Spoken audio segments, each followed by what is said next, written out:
Dear God, please set aside everything I think I know about myself, this book, my disease, these steps, and especially about you, dear God, so that I might have an open mind and a new experience with all these things.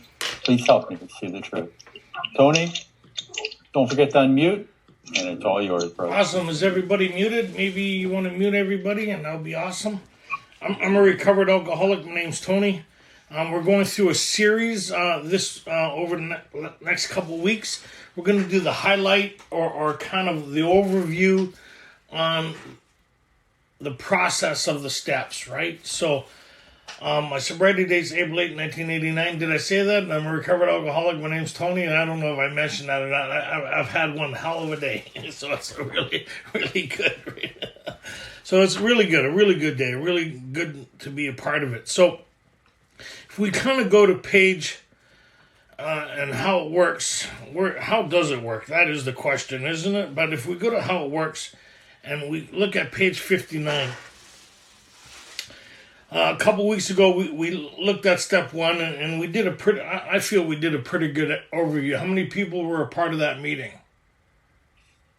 And I think it was a pretty good overview on the basis of what step one is and the design that Alcoholics Anonymous intended it to be, the overview of and the understanding of the first 100 men and women in regards to what they mean by that, right? So page 59 where they say, here are the steps we took which are suggested as a program of recovery. We understand it was those that put it together and since those who have ever gone through it. True or false, right?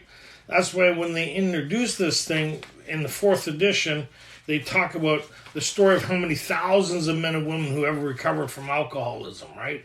So it kind of tells you that there's a story here, that there's a process, and they put this textbook together so we can gather certain information to see what the problem is from their point of view and their experience, to see what the solution is from their point of view and their experience and the course of action they took. So here they talk about, here are the steps we took, which are suggested as a program of recovery.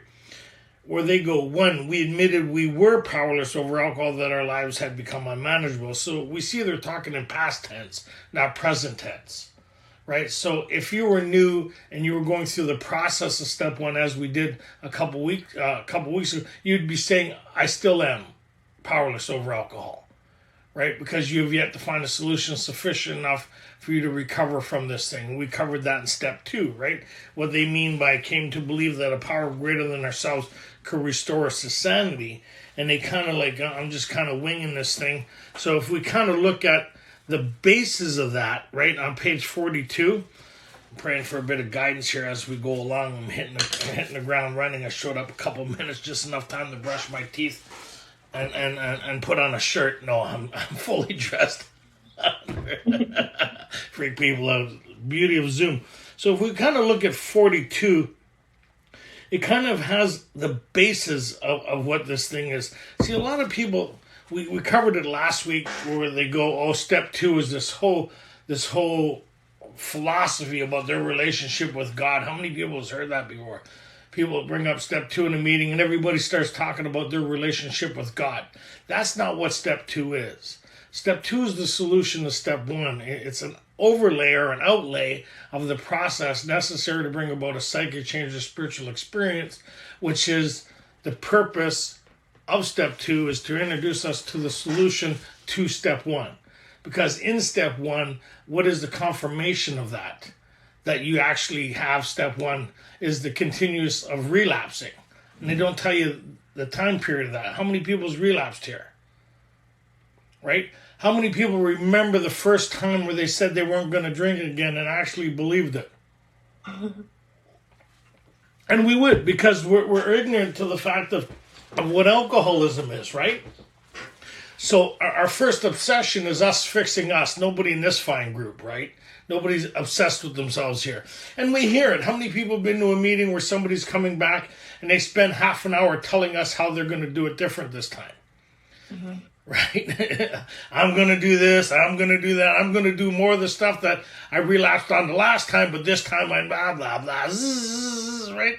I like those shares. I ain't got much to say, and you spend 20 minutes proving it, right? Anybody been to those meetings?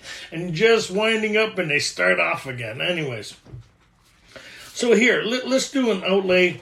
And to bring us up to this story here, a lot of people in AA admit they have a problem. Not everybody has done step one in AA. How many people find that a little hard? Admitting you have a problem and conceding to the information that the book's presenting as alcoholism, how many people have discovered it's two different things? Yep. Right? And that's why in More About Alcoholism, they give us an example of that, right? And this guy on page 40, he talks about our friend Fred, right? And he talks about which most people in the fellowship have to go through a process. Everybody goes through this process. I don't care who you are. From Bill W. right through, we have to do the process of being able to look back and able to analyze our situation with the hopelessness, whether I'm beyond human aid or not. And so they talk about here, where they talk about, he relapses and says, let him tell you about it. So let's start that. Okay, my name's Katie. I'm an alcoholic. Page 40, yep. Third paragraph, page 40. Let him tell you about it. I was much impressed with what you fellows said about alcoholism, and I frankly did not believe it would be possible for me to drink again. How many people been there in a meeting and say you're never going to drink again?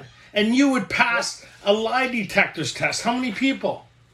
You're convinced of it. You've convinced everybody. I don't even think about it anymore. How many people said that? I don't even think about it. And he's like that. Like there's no way based on his experience he's ever going to drink again. As soon as you hear that terminology, they've just told the tuned ear is that they don't understand alcoholism and they haven't done step one. Because if step one is your solution and you do that every day to keep you sober, then does step one apply to you? No. Because how can you do something every day that you're powerless over? What you're admitting to is, man, I'm going to keep doing this. Right? That's what and he's saying, no, I understand this now. I'm not going to. Even Bill was like that, was he not? Surely this was the answer, self-knowledge. Remember after leaving the treatment, the doctor told him about his situation. So we see this guy is the same as Bill and the same as the rest of us. How many people have been to a few meetings and thought this could never happen again? I'm so happy to be here. Even if it's court appointed. I'm still so happy to be here. I should get my girlfriend back any day now. Or my job back any day. How many people have been here because of circumstances before? I wasn't here because of my drinking. I'm here because of my consequences. I just need a cooling off period for everybody around me. Anybody? Okay. Like the gopher, we come up, look around. Oh, I think everybody's forgotten. Okay, here we go again. Okay, anyways, go ahead. If I can see my shadow, I go back to AA for a couple days. I don't know. You got to bear with me today. Like I said, it's been one hell of a day. You guys are in for a treat. Okay, go ahead. I rather appreciated your ideas about the subtle insanity which precedes the first drink. Not the obsession, the insanity, the blank spot, the malady as laid out on page 23. This phenomena, it's an unexplainable event that happens for people like us. And if you've never had it happen, it doesn't make any sense. We stay sober under any and all conditions. Anybody hear that mantra, that rah, rah, rah? Well, we seem to get drunk under any and all conditions. We don't need, right? We don't need a situation. Just our condition's a condition that needs conditioning. Anybody here? Yeah. Any day ending in a Y is a good day to have another drink, I found. Right? I don't even need a situation. Anyways, moving on. The subtle insanity which precedes the first drink, but I was confident it could not happen to me after I had learned. And you hear that in the fellowship. How many people you hear that kind of mantra? If you don't take the first one, you won't get drunk. Meeting makers make it. You ever hear that stuff? And it sounds good, doesn't it? You could fix you with you. Just keep reminding yourself. Just rah, rah, rah. Just get up in the morning and remind yourself that you can't drink. And then what happened? I forgot to remind myself, right? So, I remind myself after I drink, hey, you're not supposed to be doing this. Anybody have that kind of thinking? Hey, brainwave, You're not supposed to be doing this. And your body says, just sit down. We got this. I'm just waiting for the addict to show up so we can do a hostile takeover. And then in the morning you could read about it on one of those pink slips, right? Courts when and what did you do? Oh my God. Anybody reading over the chain of events? Must have been one hell of a night. Okay, go ahead. I reasoned I was not so far advanced as most of you fellows. That I'd been usually successful in licking my other problems, and that I would therefore be successful where you men had failed. I felt I had every right to be self-confident, that it would only be a matter of exercising my willpower and keeping on guard. So has this person done step one? Have they admitted they have a problem? Yes. Yes. Yes, they admit they have a problem. Otherwise, they wouldn't stay on guard and be talking to these people, right? Yeah. They wouldn't make that confirmation that I'm not going to drink again. So they're acknowledging they have a problem, but not the type where they're beyond human aid. Of the type where they could fix themselves with themselves. And we hear that all the time. We hear people, the basis of their sobriety is themselves. I'm working on this, I'm working on that, as long as I go to meetings. And they have a list of everything they're doing to keep themselves sober. And at the end of the list, if people are listening, they go, oh yeah, and God. We'll throw God in there for good measure so I can sound like a good AA member. But it was nowhere on the list, right? And as soon as I get this back, as soon as I get that back, how many people been there? I got a back problem. Right? And the promises are coming true. I'm getting this back. I'm getting that back. And guess who's coming back? Most people are working on a 24-hour chip that don't even know it. Oh, they got a 2-year chip in their pocket. But they're about to recycle that again. They don't know it because they don't understand alcoholism. So this guy has some sobriety. He's not going to do it again, right? Mm-hmm. He don't know he's working on another 24-hour chips. That's why we hand them out. Right? Anybody here got more than one chip? What's the matter with you? AA is designed for relapsers. How many people found that surprising? Holy, what do you mean? It's designed for people like me? Yes, otherwise we can go to Burger King with a couple coupons and we'll be able to get some. Anyways, move on. It's not Burger King sobriety here. So this guy has every confidence in the world. So we're getting to step 3 here. We're getting the basis of step 3, right? So now this guy goes to 42. No, let's go to 41. And this is the phenomena that they talk about in regards to this problem, right? And what's this phenomena that they talk about on 37? And they re-emphasized it on 39. But the actual or potential alcoholic, with hardly an exception, will be absolutely unable to stop on the basis of self-knowledge. Pain, experience. Nothing in your past is going to save you from the shit that's about to happen in your future. Anybody is here relapse getting better? No. So if you don't think it's going to happen again, how motivated will you be to do this process? Right? If you can keep you sober, you really don't need our solution, do you? You can have your own solution. Well, for me, recovery.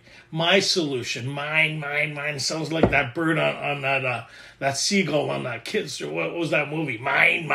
Anyways. So, but for us, right? For us that have done step 1, this is what it looks like. For us that understand step 2, this is what it sounds like. For us that did step 3, this is what it looked like. So it's a collective understanding and a collective experience. It's not singular. If you're still having a singular experience, you haven't done this yet. Right?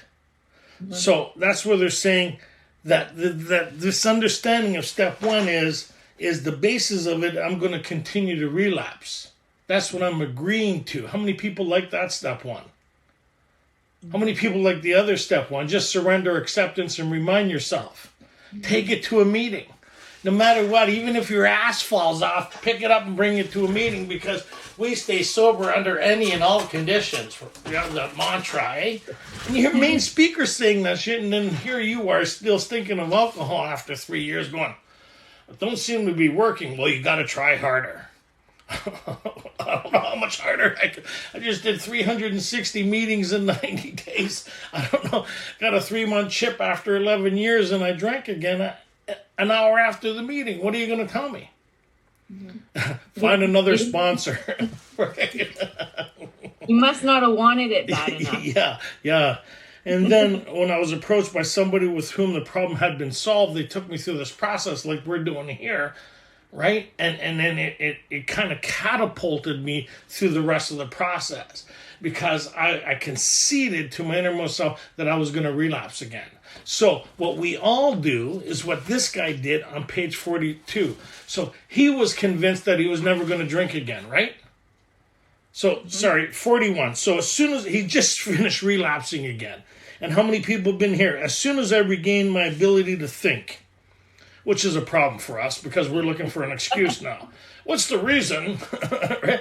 Oh, no, don't leave you unsupervised. Don't start thinking. That's why we don't ask you a lot of questions. Have you noticed that? Mm-hmm. Have you noticed it doesn't ask you what you think? Because it knows. The book knows you're going to start bullshitting. Because we're master manipulators here. I know not this group. I don't want to take anybody's inventory. I'm just doing a loving appraisal of the facts. Right? Okay, go ahead. Bottom of the page 41. It says, as soon as I regained my ability to think, I went carefully over that evening in Washington. Not only had I been off guard, I made no fight whatever against the first drink. This time, I had not thought of the consequences at all. How many people have been there? Yep. Kind of baffling, right? So that goes with, they talked about on page 37, something runs parallel with our thinking, and it's alcoholism, this phantom thing that you can't see, feel, and touch, and when it takes over, you're the only one that don't know it's taken over. Because it's making sense what you're doing. That's why they call it insanity. That's why they call it a malady that centers in the mind. This phenomena that only happens for who? People like us. And we understand it. Everybody else don't understand it. You try to explain this to most people in AA, they don't understand it. But for those of us who've had this, it's the common characteristic of every single one of us. Not some of us, all of us.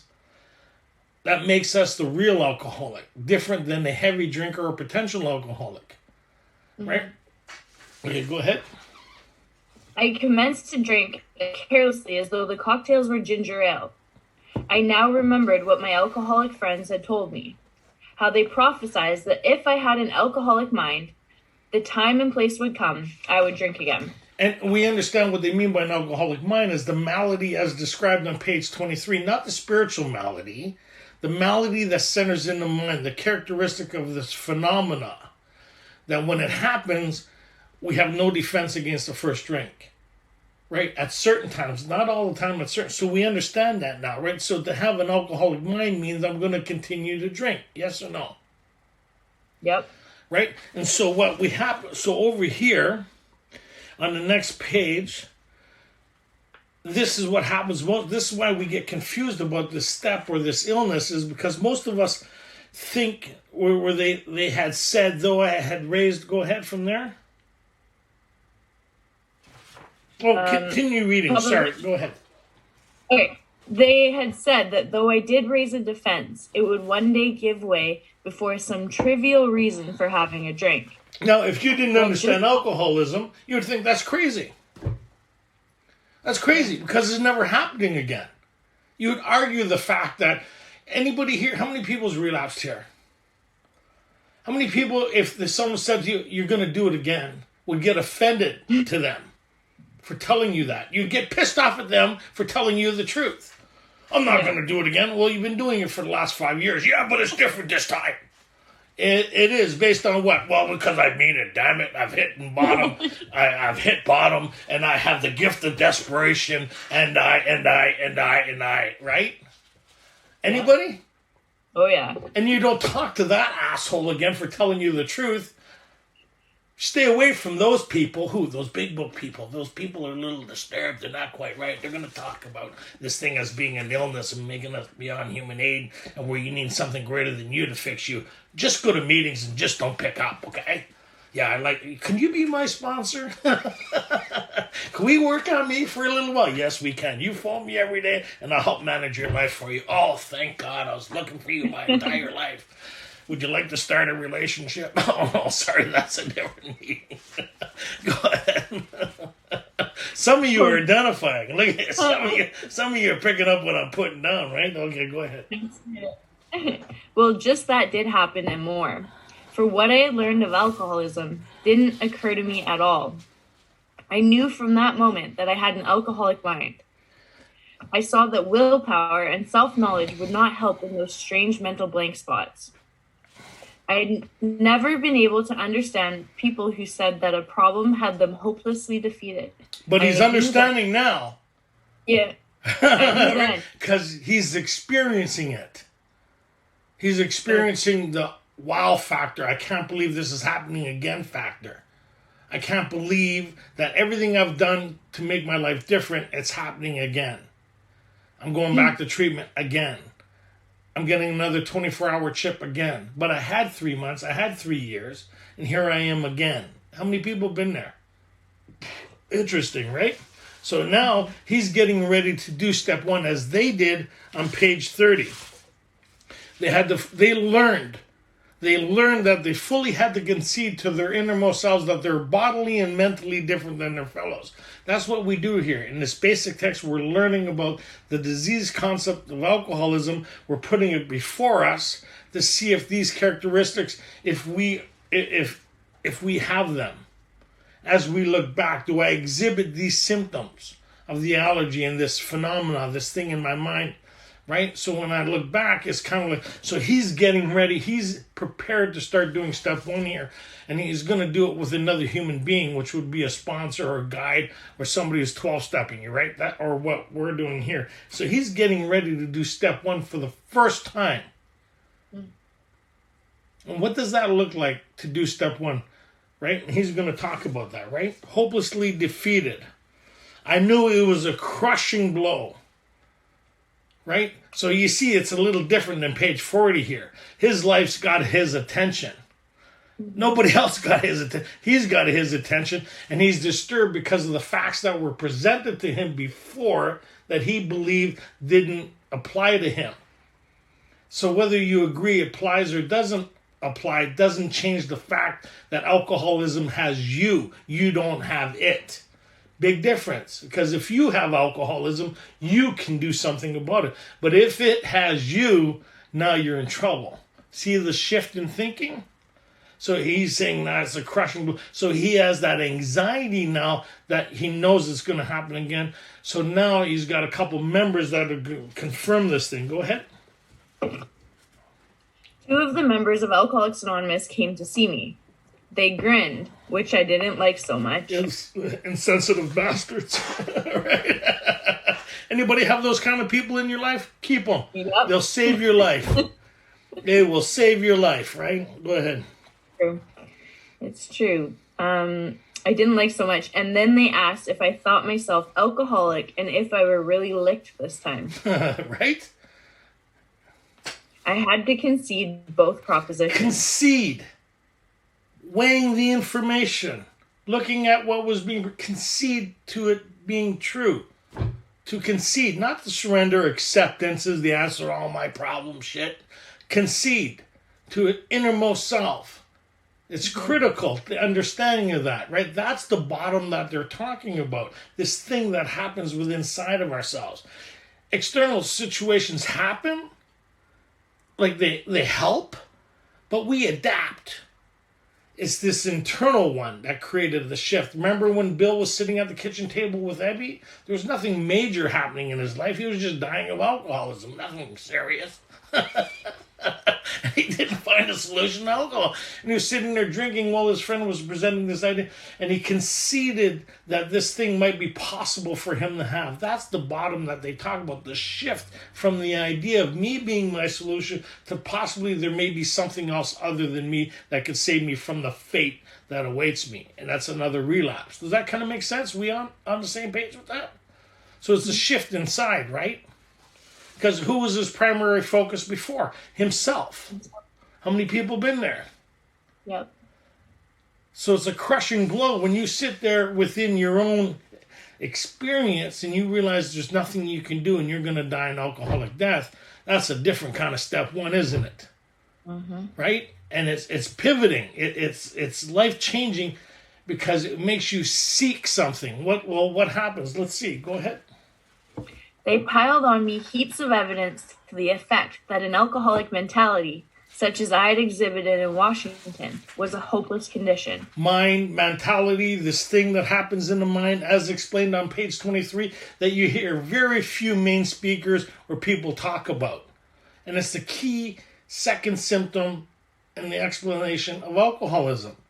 Mm-hmm. And working with others, they ask you to explain this condition to the alcoholic. This malady, it's called a malady, an unexplainable thing. So how do you explain an unexplainable thing is you look at the characteristics of it, of those who exhibit these things. This thing. You mean you got stabbed, ended up in the hospital, and your main concern was making the liquor store? Yeah. Yeah. You fell down the stairs, you saved your drink, and you needed 15 stitches, and you think how proud you were? You ran back into a burning building to get the 40-ouncer off the table, but left the cat there. Yeah, well, wasn't the dog. It wasn't the dog. Yeah, okay, go ahead. They cited cases out of their own experience by the dozen. This process snuffed out the last flicker of conviction that I could do the job myself. There you go, step one. Right? That's the conclusion of step one. So he knows he's going to relapse again, doesn't he? He's confirmed that he's now beyond human aid. He's conceded to these two ideas. One, the allergy, that he can't safely drink without producing a phenomenon of craving. There will always be consequences. And two, he can't stop himself from drinking at certain times. Something takes over his mind and he finds himself drinking again, regardless of his past experience with it. Regardless of how many meetings, treatment centers, regardless of all his efforts, he finds himself drinking again. How many people been there? Mm-hmm. Not a cloud on the horizon. Life was fantastic. I thought it'd be great to order another pair of paper slippers with a gown that doesn't close in the back and explain myself to a couple psychiatrists. I thought that'd be a great idea to spend my weekend. Sorry. Go ahead. I gotta make it personal. You know how many people are sitting there going, who are you talking to? They've then outlined the spiritual answer and program of action, which 100 of them had followed successfully. So that's step two, is when you're explaining. Remember when Ebby was sitting with Bill? Ebby was explaining how some people approached him with a solution that he applied to his life to have the experience that he came to pass on to Bill. Bill's seen the result of that course of action, which we would understand as a psychic change or spiritual experience. Yes or no? Yep. And Ebby explained to him that course of action. So is Ebby's talking about what we would understand as step 12, yes or no? Yes. But he's talking to Bill about step 2. Step 2 is the solution necessary to bring about a change or to recover from the condition of step 1. To recover from alcohol is the psychic change or spiritual experience, yes or no? Mm-hmm. As explained in the back of the spiritual appendix. And the other members through the book. And in the doctor's opinion. The doctor witnessed that these people had something of depth and weight. That in nearly all cases, the recovery was based on something other than themselves. Right? And he witnessed that the third time that Bill came into treatment, he acquired certain ideas that he put into practice. The third time. He went through there with the guide of Ebby, who took him through a course of action. That was the change, and that seems to be the theme of everybody who went through this process. That somebody approached them with a solution, explained it to them, so it's not their understanding, it's our understanding what the solution is. Do you understand what our solution is? Yes or no? Then if it's yes, then you can choose your own conception of what we're talking about, but you need to understand what we're talking about. Right? Because nowhere does it say choose your own solution, does it? Nope. But people hear that. You don't even understand step one, and you're looking for your own understanding of God as you understand him. Shit, you don't understand shit. And you're explaining everything to us about something that you're working on a 24-hour chip with, and you have no idea that you buy into this thing that happens in the fellowship. So here they're making sure he's ready for step two before they present him the idea of step two. Yeah. Right? Yeah. Our job is to disturb people about the question of alcoholism, not to make them feel better. It's the worst thing for us to happen is to feel better. Mm-hmm. You want to kill an alcoholic, get them feel better before they're meant to feel better. You're feeling bad for a reason. Enjoy the ride. Get in the car. Okay, go ahead. They then outlined the spiritual answer and program of action, which 100 of them had followed successfully. Outlined it would be, they'd be talking about their experience with step 3, 4, 5, 6, 7, 8, 9, right? 10, 11, and then in turn carrying their message to them. They'd have this conversation about their experience with it. Sharing their experience, strength, and hope, not their knowledge, ideas, and philosophies. They're not having a discussion meeting. No. They're having a meeting based on experience and coming to pass their experience along to this person if he cares to have it. Yes or no? Yes. Right? So this guy's desperate, so he's into it. So we see now that they're preparing him for step 3. Right? By explaining what step? Step 2. Step 2 is the solution, but they're preparing him for step 3 to make a decision whether he wants to go through with what? This course of action that they're talking about. Yes or no? Yes. So we see the step is so we see that step 1 is an outline of the problem based on who's their understanding that I need to concede to. So now I have the same understanding. It's like when I bring my car to a mechanic. I don't know what the problem is, but it's causing me problems at certain times. Not all the time, but when it does cause me problems, is that the most, right? Like I need to get to work. I need to get here. I need to get to court. And my car's not working. Right? At the most critical times, it seems not to be working. Right? So I bring it to the mechanic and I say, hey, this seems to be the problem. The mechanic goes, oh, it looks like you're suffering from alcoholism. No, I'm not. Right? Well, this is the characteristics of what alcoholism looks like. It says, oh my God, it looks like my car suffers from alcoholism. Right? There's certain characteristics or certain things that make this step, which would be step 1, right? This is an outlay of the problem. So the mechanic would say, does your car have all these symptoms? You go, yeah, it has them. Geez, and I can't see me fixing it or anything I can do to change it. Man, this is a problem. So then the mechanic will go, well, here is an outlay of the solution. We need to do this, and this in order, as the result of these things, it will fix this problem that you're suffering from or having. Does that kind of make sense? So that's what they're doing here. An outlay of this problem. They're preparing him to make a decision, or her, to make a decision whether it's necessary to carry through with this. Right? So let's read on. Though I had been only a nominal churchman, their proposals were not intellectually hard to swallow.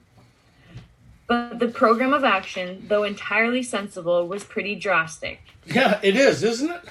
Yeah. Because how many people were avoiding this process for years? Come on. Stay away from those people. They'll get you into the book. Stay away from those people. They have a solution other than themselves. Stay away from those people, right? Is there somebody here that can help me fix me with me, right? Here's where we lose a lot of people, right? I don't need to listen to this shit. Well, you'll come back later. You may be on page 40 now, but we'll talk to you again when you're on page 42, right? Anybody? Come on. They grinned. We didn't like it so much. So, and then you notice they also talked about is that his own belief system wasn't sufficient enough, or his own ideas wasn't sufficient enough. This is the second time they've talked about a church member or their own ideas not being sufficient enough to bring about this solution. That's why a lot of people try to bypass this and go right to God. How many people have been there? Oh, the solution's God, so I don't have to understand what the problem is or this course of action. I'm just going to pray in the morning, give thanks at night, and hopefully nothing happens in between. And I'm going to do 10, 11, and 12 every day. Well, have you done the first 9? So I don't need to. I just work on me, right? So people who say I work on 10, 11, and 12 every day really are telling you they don't do that. Mm-hmm.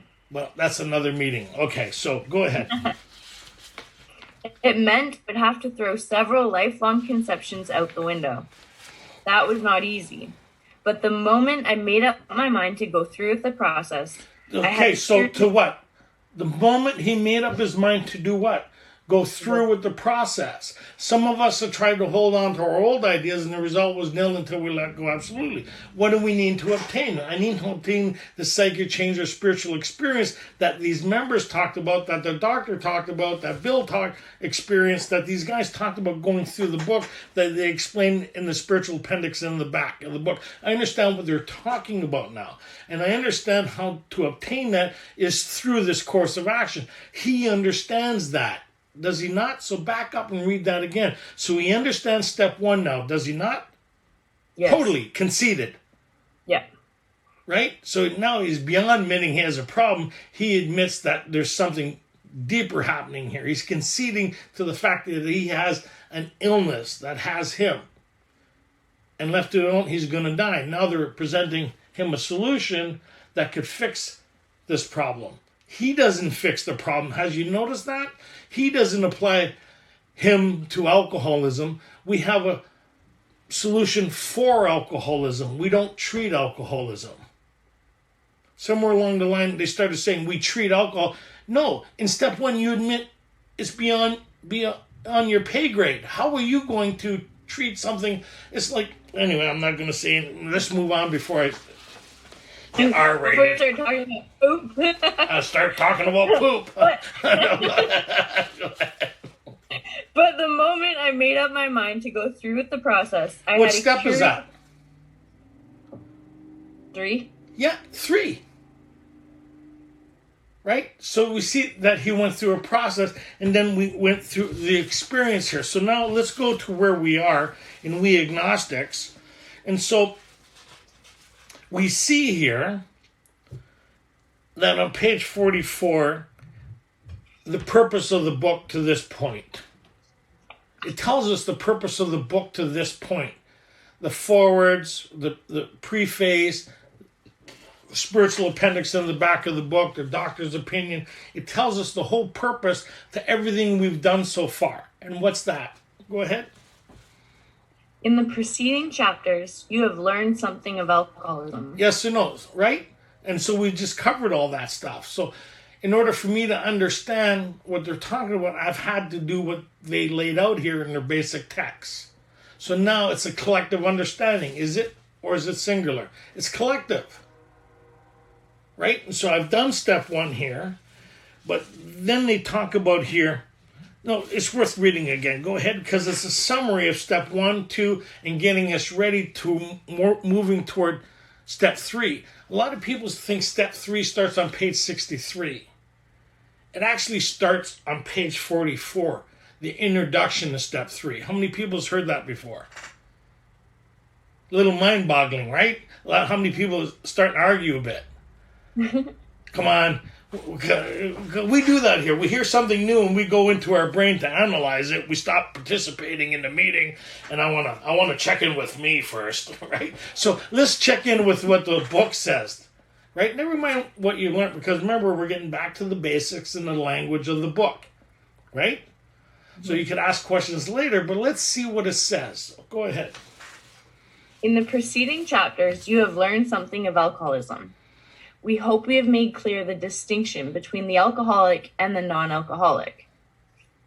If, when you honestly want to, you find you cannot quit entirely, the malady, or if when drinking you have little control over the amount you take, the allergies. So the problem centers in the mind, and the problem centers in the body, making it a twofold illness, not 3. Twofold. The book's only talked about it being a twofold illness now. That threefold illness comes from treatment center or someplace that it sounds good, nobody challenged the idea, and it sounds good. It doesn't have a threefold illness, I was spiritually sick and I became alcoholic. No, that's not what the book says. Shit. It was sounding so good there before you challenged me on it. Okay, go ahead. You are probably alcoholic. If that be the case, you may be suffering from an illness, which only a spiritual experience will conquer. We know that now, right? Because if that wasn't the case, would you need to read on? Nope. So now we understand step 1, we understand step 2, the solution. Now we have stumbling blocks. Now they're preparing us to move into the ability to make a decision to move on with the rest of this thing, right? So now they're preparing us for step 3. Why are they preparing us for step 3? Because now I've come to the conclusion that I need a psychic change or spiritual experience. Otherwise, I'm going to be doomed to an alcoholic death because I only have 2 alternatives now. There's no door number 3. This is not Bob Barker. You know what I mean? Like, would you like to trade door number 2 for door number 3? This ain't it. It's continue on the road you're on because alcoholism already has you. Or do the solution as the result, right? Not of thinking about it, the result of doing it, right? Is like when you set your GPS, doesn't mean you're on a new route. You have to start the route for it to... Does it not? Yeah. So like I'm here because I'm lost, so I'm going to use the GPS to get me on a new route. And then as you're going your new way, part of you says recalculating, arguing, fighting, right? Nobody in this group recalculating. Anybody remember that GPS?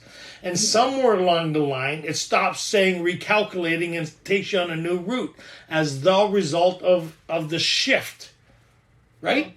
So we're recalculating. We're saying, no, we need to create a shift to get you on this thing. But there's things within inside yourself stopping you from moving forward because you can't get past your own thinking. Anybody here? Remember, we just read that guy. Even though drastic, it wasn't so hard once he made up his mind to go through it, so he understood the difference. Remember Bill?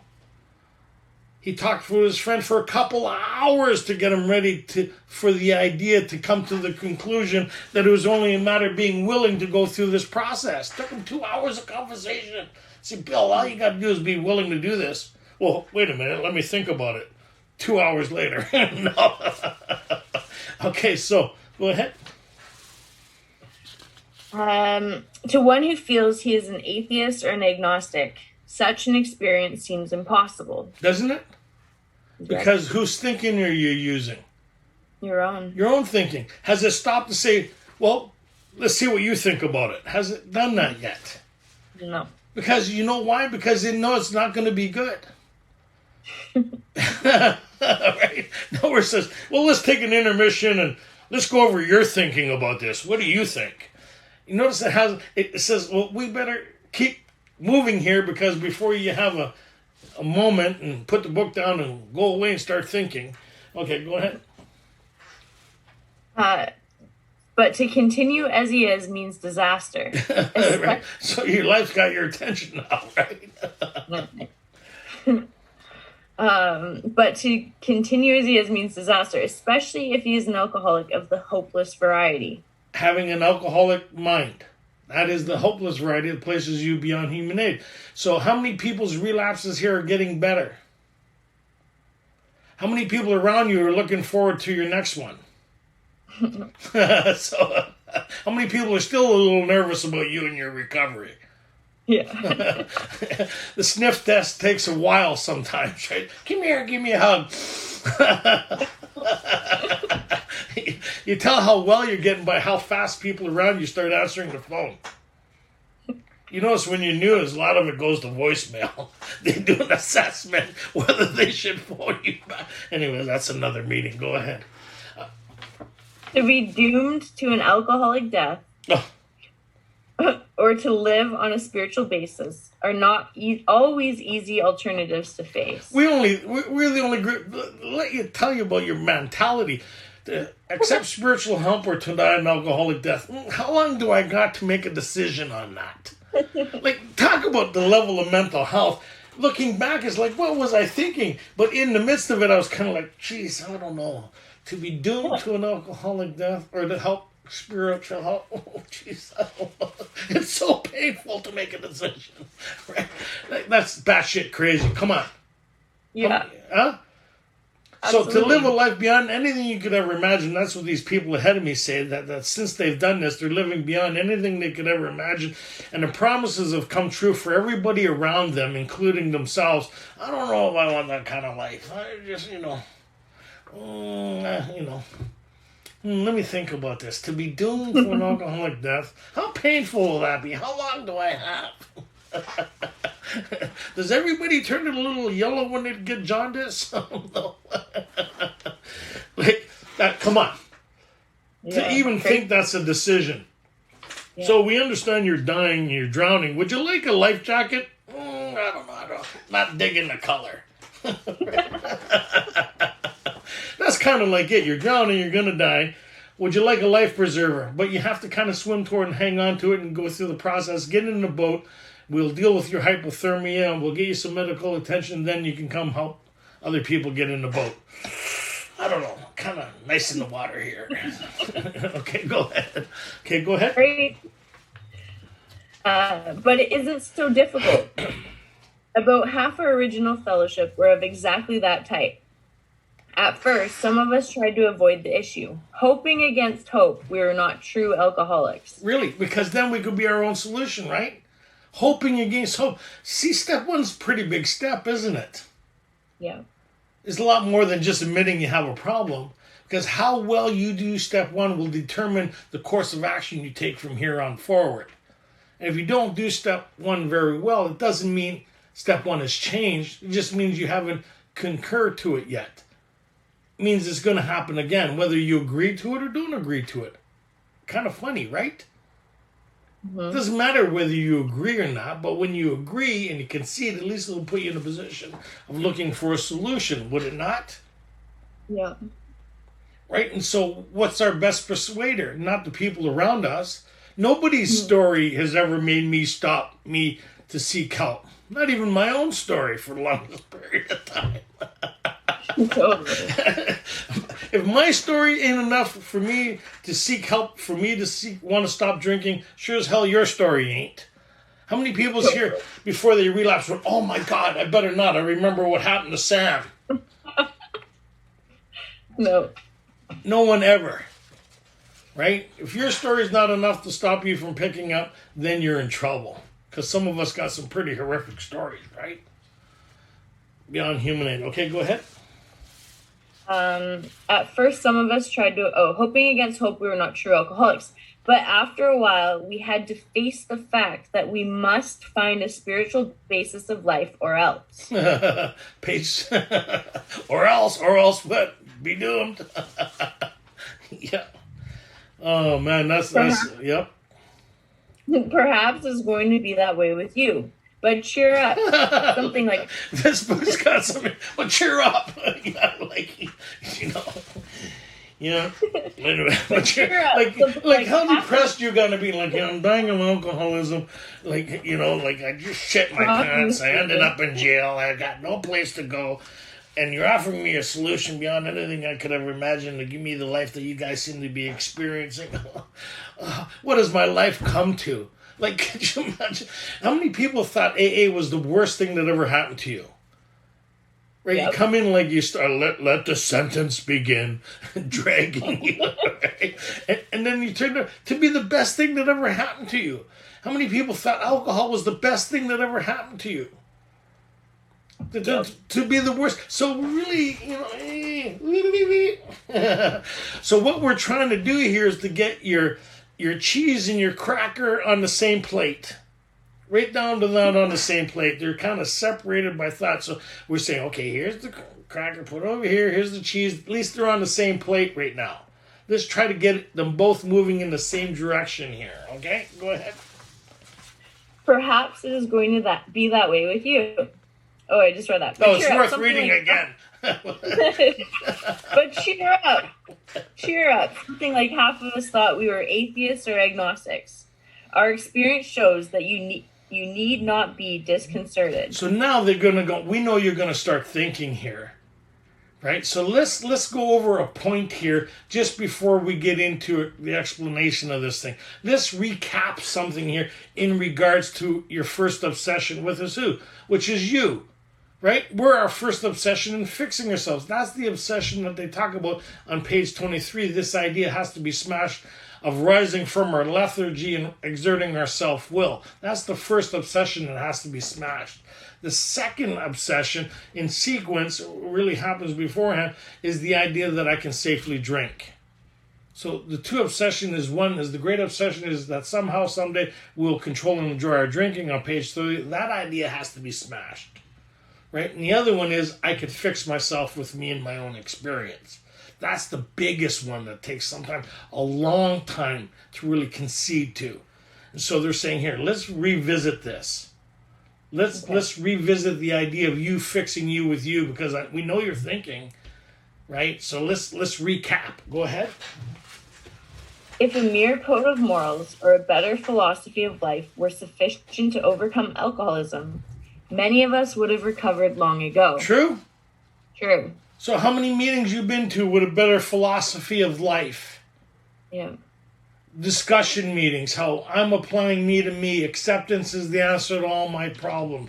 Surrender, let go. Like, they're nice catchphrases, but there's a deeper meaning behind all that stuff that most people don't investigate. What they do is get that bumper sticker, catch soundbite recovery.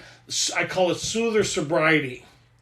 Because we deluded ourselves into believing these things, and we're exerting our will again. Anybody? If I could just do that. Meanwhile, behind that, the hamster cage is going 100 miles an hour, and the hamster's been dead in rigor mortis for months now.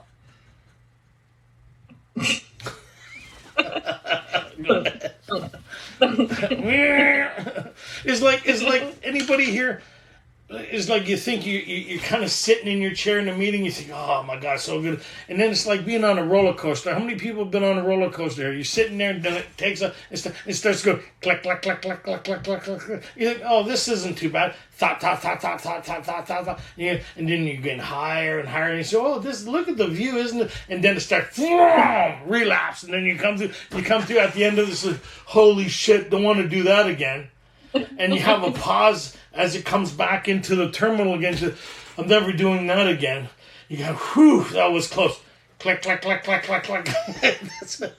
And over and over and over again. So the click, click, click is you thinking, right? That's what they're saying here. If you could fix you with you, then you wouldn't be reading this far or participating, right? Okay, go ahead. But we found that such codes and philosophies did not save us, no matter how much we tried. We could wish to be moral. We could wish to be philosophically comforted. In fact, we could will these things with all our might, but the needed power wasn't there. To create what? The shift necessary to recover from alcoholism. Mm-hmm. See, so now they're separating two ideas here, which a lot of people think they're the same idea. And the two ideas is I have a human condition, but I suffer from alcoholism. I think they're one and the same. They're two different things, right? So if I can't treat alcoholism, if I can't fix alcoholism, then I have to be able to focus on something else. So a lot of people start fixating on their human condition, behavioral modification. Anybody here? As long as I'm nicer, I'll watch out for this, I'll watch out for these triggers, I'll be, again, fixated on self to be my own solution. So they're saying here, but that doesn't create the necessary change that we explained in the spiritual appendix in the back of the book, or what the doctor talked about, or the members that went before us talked about, right? Our human resources, as marshaled by the will, were not sufficient to what they failed utterly. Well, how well have you done in the past fixing you with you? Never mind the bullshit I mean at this time. You meant it the last time too. Mm-hmm. And the time before that and the time before that. All those times you sat there in the bitter morass of self-pity, right, with the four horsemen, with snot running out of your nose, alone in your room, with the indignant of your situation. How many people been there? Yep. Right? And then, okay, so we understand that. So why? What's the problem here? Lack of power. That was our dilemma. So what's our dilemma now? Lack of power. Lack of power. Didn't say lack of thinking, did it? And it didn't say lack of self-will, did it? Right? Because a lot of us are pretty strong-willed. It takes a lot of strong will to go through the shit we've been through. Anybody? Sure. I mean, I haven't found, I don't know how many people, I don't mean this, like, when I think back on some of the stuff I did, it took a lot of will. I was so sick one day, I was just trying to get a Ryan ginger ale down. Anybody been there? And I burped up into the glass, and I watched it formulating, swirling in the glass. My brain said to me, as long as it doesn't sit on the bottom, it doesn't count as drinking your own vomit. You know how much will it took to suck that thing? Because I knew if I didn't get that drink back, it was going to be really anybody? No, maybe I'm alone in that. Sorry, too much? Come on, some of you're trying to get that drink down because you gotta, right? Okay. We got a lot of will, believe me. You want to watch an alcoholic move fast? Get in between him and the bathroom. Okay. I'll leave that one alone too. Those mornings, eh? Okay. We had to find a power by which we could live, and it had to be a power greater than ourselves, obviously. But where and how were we to find this power? Okay, so it looks like the step 3 is going to be in 2 parts, because here, hey Cosmo, you okay? So my dog, when I get a little excited, he goes, "Oh, everything okay?" So he checks. So here, so when they ask that, where and how were we to find this power? See the question mark? They're not asking you. Oh, where do I find this? What they're saying is that's the question. Well, where and how were we to find this? We're going to answer that for you. So every time there's a question mark in here, 98% of the time it's in regards to them answering that question that you may have. Mm-hmm. Based on their experience, right? So they're saying they're going to answer that question. Well, where and how to find this power? So they're going to take all the guessing out of it. And where is it? Deep down within. Well, no. Oh, finish the sentence. There's a question. Where and how are we to find this power? You don't start thinking on me now. You're doing fine so far, okay? Easy. 2 more minutes. Well, that's exactly what this book is about. That's exactly what this book is about. Its main object. What exactly is this book about, people? Write it on a piece of paper. Underline that. Where and how. Yeah. To find this power. That's exactly what this book is about. So if I do what they did, I'll get the same experience they did. Most of us have never done that before, have we? No. What we do is we go work on another 24-hour trip without even realizing it. Oh, it's about God. I'll just go to God. I can stop reading the book now. I'll go pursue my idea and my own concept and my understanding. Anybody? Mm-hmm. Right? I've just surrendered. I don't need to do the rest of the process now. Our mind talks us out of doing the steps. How many people have been there? Because if I'm experiencing this, then I don't really need to do it like you people did. That's what I said. Remember, I said, hey, whoa. Where are you? On page 45. You haven't done this yet. The only thing you're experiencing is an illusion created by you, only followed by the reality of welcome back. So we know that, right? Mm-hmm. So where and how well, that's exactly what this book is about. Right? Go ahead. That's worth reading again. Well, that's exactly what this book is about. Its main object is to enable you to find a power greater than yourself, which will solve your problem. So, which will solve your problem. Help you solve your problem? Don't need your help. Which will solve your problem. And what's the problem? Lack of power. But yes to what? But what's the problem? Which will solve your problem. Well, what's the problem? Drinking. A little more than that. How about the malady? The alcoholic mind. Yeah. That's a problem, because as long as that's still present, I'm going to continue to drink. It didn't say when did it. 6 months, a year and a half means there'll be a time where I'll be like the other guys, I'll be without solve my problem. So this course of action, by tapping into this power that's contained through this process, will solve my problem. How does it solve my problem? Well, they explained to me that they don't have the same problem anymore. They were powerless over alcohol. I still am powerless over alcohol. So if I do this solution and I have a psychic change or spiritual experience, will I still have an alcoholic mind? No. Will I be powerless over alcohol? No. No. Will that problem still be present in my life? No. No. That's what the solution's for. Because if it's still present in my life, I'm going to continue to drink. Am I not? Yep. So this week, what we're going to do is read through We Agnostics and see what the bare minimum of this thing is. And it's preparing us for step 3. So actually, we need the psychic change or spiritual experience. So the rest of the book's preparing me to make a decision. They're going to explain a couple things for me. One, where's this power, what it looks like, and the bare minimum of obtaining it or starting this thing, and where it's located.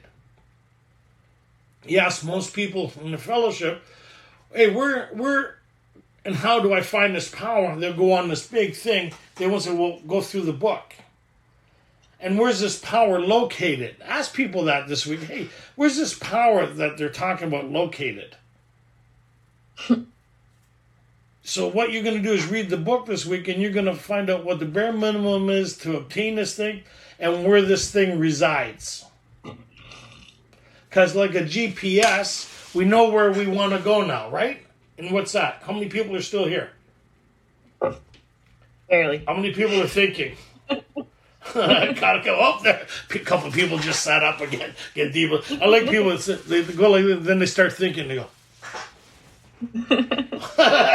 come back, come out of the dark. So, what was the question here? So read that this thing is preparing us to take us into step 3, and it's going to explain everything that we need in order to make a beginning, to make that decision, and the stumbling blocks that we have. So find out in the book, where is this? So the GPS thing, and we'll close with this idea. How many people had a set a GPS here?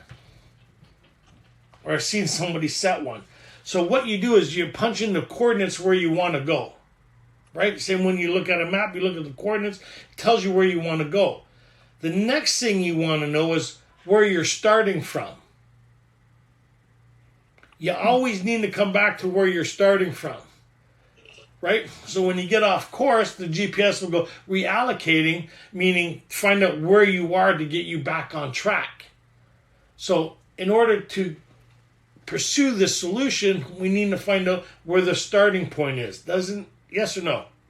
Yep. So the book will tell us where that is, and we agnostic. So next week, you're going to come back with the understanding, this is where it's located, this is what it's about, and this is the bare minimum in acquiring the beginning of this thing in order to make a decision. Does that kind of make sense?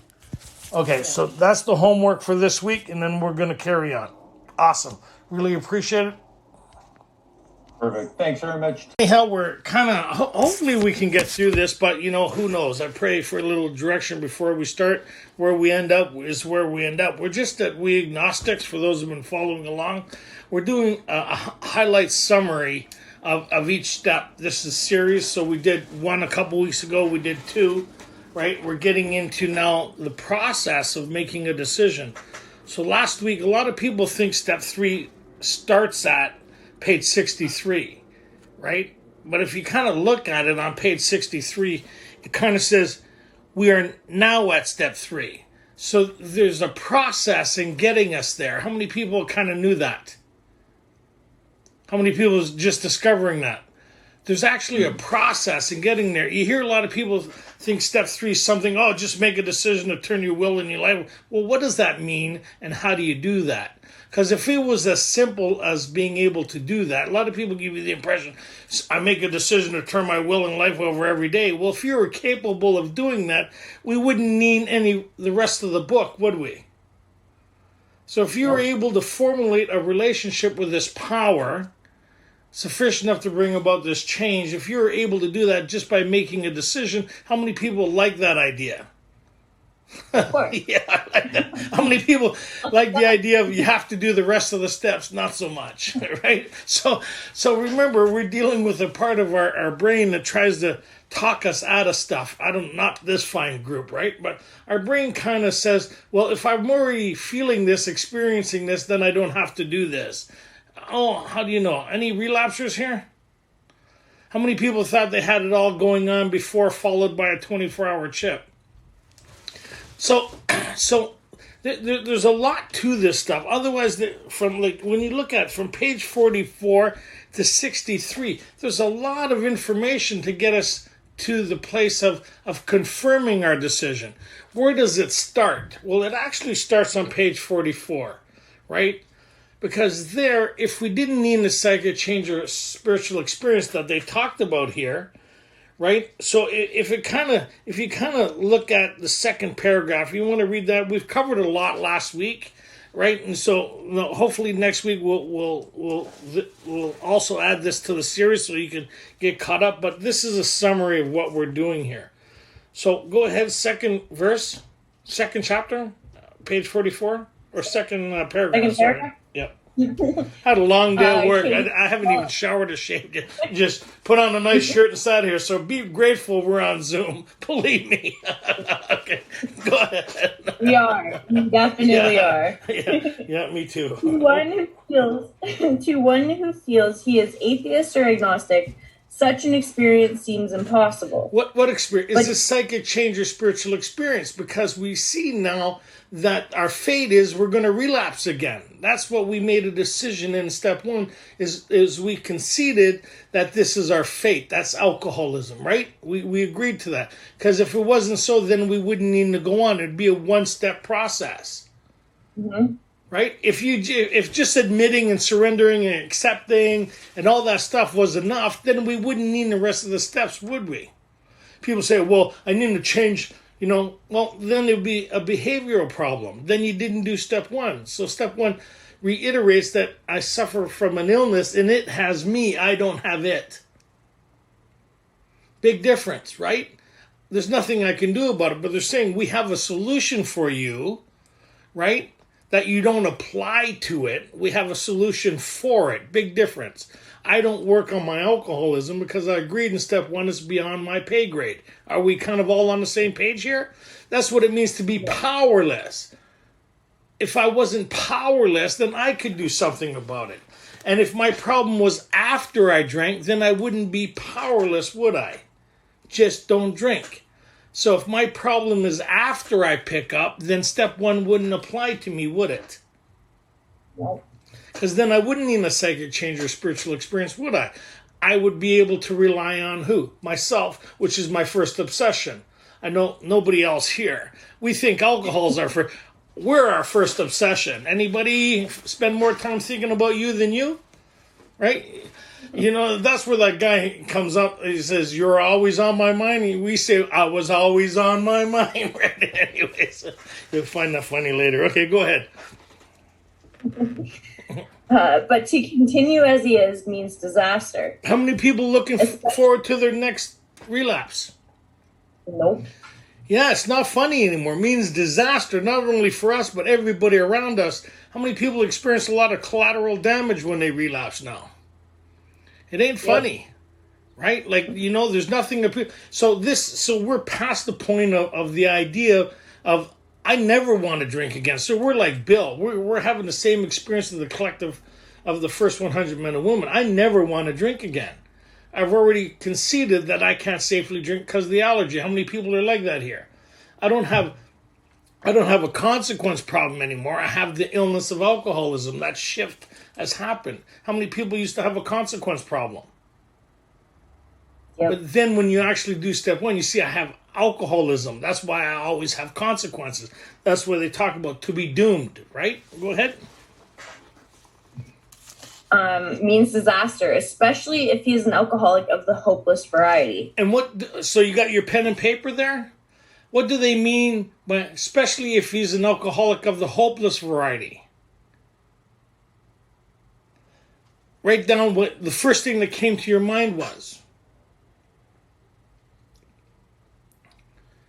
And if you've been through the study, this is hopefully the answer you have, is a person who has an alcoholic mind who suffers from the malady that centers in it as described on page 23, who exhibits this phenomena as further explained on page 37. It's an unexplainable event that happens for people like us. That how many people have been in a meeting trying to explain why they relapsed here? Yeah. Well, if you have an excuse for why you relapsed, then you're not powerless over. Just watch out for that. Triggers or this. Or, I relapsed because. I have because sobriety. Right? Or extenuating circumstances sobriety. But if I have an illness, it doesn't matter what's going on. And we had examples of that. Remember that guy? He was a little irritable, restless, and discontent, and he drank again. People, it must be a behavioral problem. They go, I know the way you guys think, so let's give you the other example of the other guy. He didn't have a cloud on the horizon, not a problem, and where everything was going fantastic.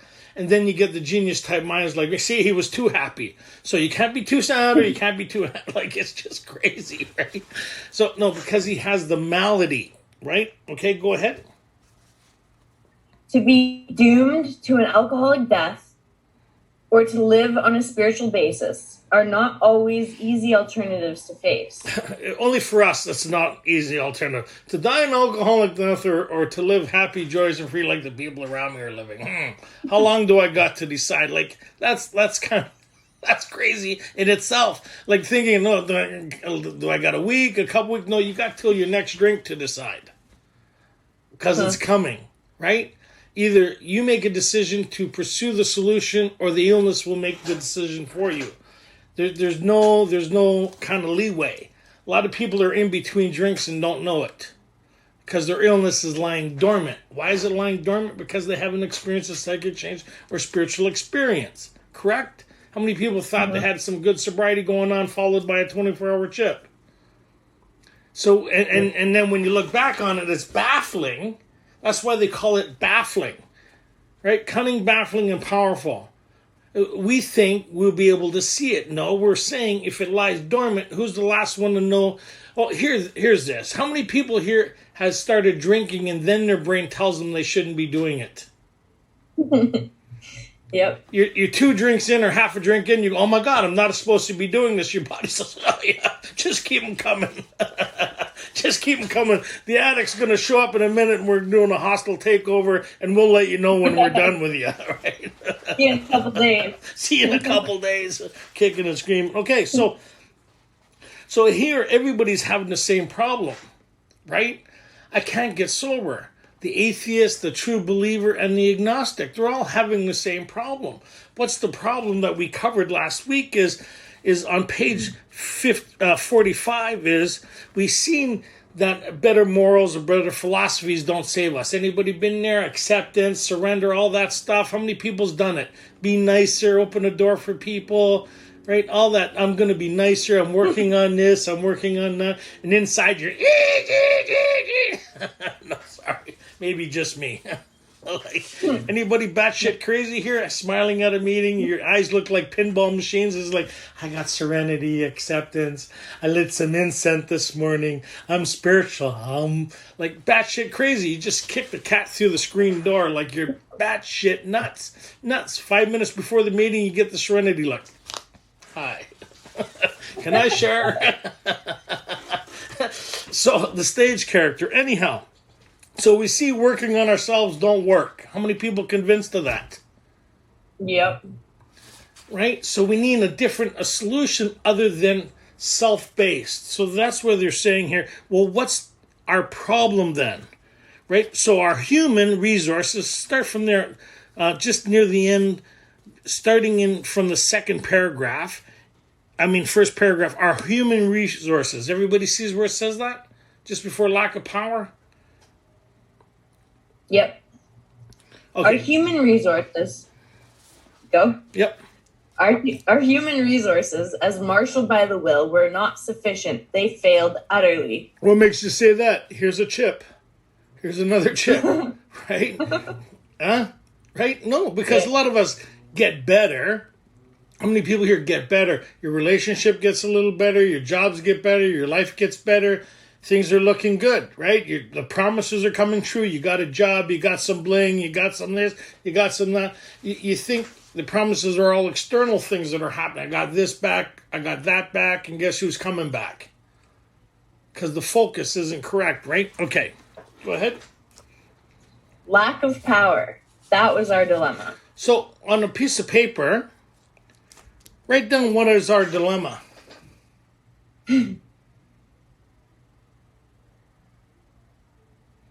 Lack of power.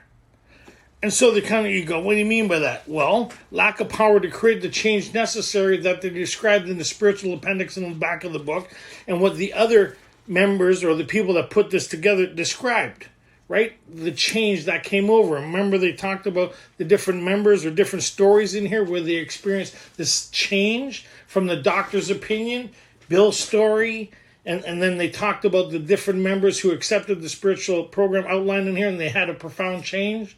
So they give you examples of that, right? The change came over him through the application. Both became sold on the ideas contained. So we studied that and we read that. We understand that now, right? Go ahead. We had to find a power by which we could live, and it had to be a power greater than ourselves, obviously. Longest sentence in the book. Obviously, period. Obviously, to everybody but us. Obviously, right? Okay, had to be a power greater than, well, what makes you say that? Let's look at your history. How well have you been able to do keeping you sober or changing your life for any period of time? Right? And how are the people around you feeling about you? That's the other one. You hear these people say, oh, the promises are coming true. Do the people around you feel that way? Not yet. Okay, go ahead. But where and how were we to find this power? So see that question mark? From here on out, when you see the question mark, they answer it. It's a question they're going to answer. It's not a question for you to answer. So a lot of people think, oh, step 2, I got to go find God. You ever hear people say that? I'm on a quest to go find God now. I'm on a quest to go find my understanding, my God, my. There's that self-centeredness again.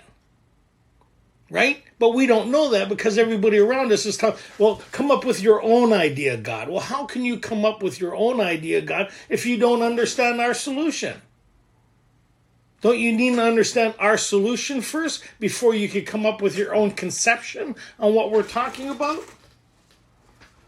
Makes sense, right? Like there's a lot of different words to describe the basic things. Like electricity. How many different words are there to describe electricity? All depends where you go. The current, electricity, frequency, right? On and on, right? But they all mean the same thing. There's a universal language or a common understanding. So what is their understanding? They came to believe that a power greater than themselves could restore them to sanity. What did they mean by that? So I need to, wouldn't that be what I have to do next to find out what they mean by that? And I know what they mean by that is the psychic change or spiritual experience. So where and how am I to find this power? Notice it didn't say God. Mm-hmm. Power. Because lack of power is our dilemma. What label you put on that is entirely up to you. Right? Higher power, God, right? Creative intelligence. That's secondary. Is just like, if I hold up my phone, will everybody know what a cell phone is? How many people would know what a cell phone is? That's a common understanding, isn't it? So in step 3, where it says God as we understood him, right, is our understanding of what we mean by this solution and the pursuit of it. Now, whether it's a Samsung or an Apple or an Android, all these different names is secondary, isn't it? The basis function of all of them are typically the same, are they not? If anybody handed you a phone, you'd generally know how to use it, wouldn't you? Yep. So that's what they're saying here. Regardless of your conception is the basis understanding. And what's the basis understanding for some of us or all of us? All of us. All of us. That lack of power is our dilemma. Right? And if you want what we have, then you need to understand what we're talking about, wouldn't you? And if you want what we have, you need to do what we did. But first you need to understand what that is, wouldn't you? Notice it doesn't say, good, take it from here. Or good, go figure it out. How many people thought step 2 said that? Go figure it out. How many people thought that was a slogan in AA? Figure it out. How many people sat in a meeting trying to figure it out? Come on. The meeting's going on. Everybody's sharing their experience, strength, and hope. And you're sitting there thinking, I wonder how this works. Hey, Tammy, would you like to read how it works? I wonder how this works. All right. They're reading. I wonder what AA is all about. Hey, Jeff, would you like to read the preamble? I wonder what this is all about, right? Everybody's sharing their experience, strength, and hope, and you're talking to the most important person in the room, yourself. That's when I plan what I'm going to say when I share. That's right. I ain't got much to say, and you spend 20 minutes proving it. Anybody been there? Okay. Anyways, you sidetracked me. Okay, go ahead. So, where will we define this power? Now they're going to answer it. Well, that's exactly what this book is about. Its main object is to enable you to find a power greater than yourself, which will solve your problem. You notice, does it say help you solve your problem or solve your problem? To solve your problem. How many people thought it said help you solve your problem? How many people hear people say that?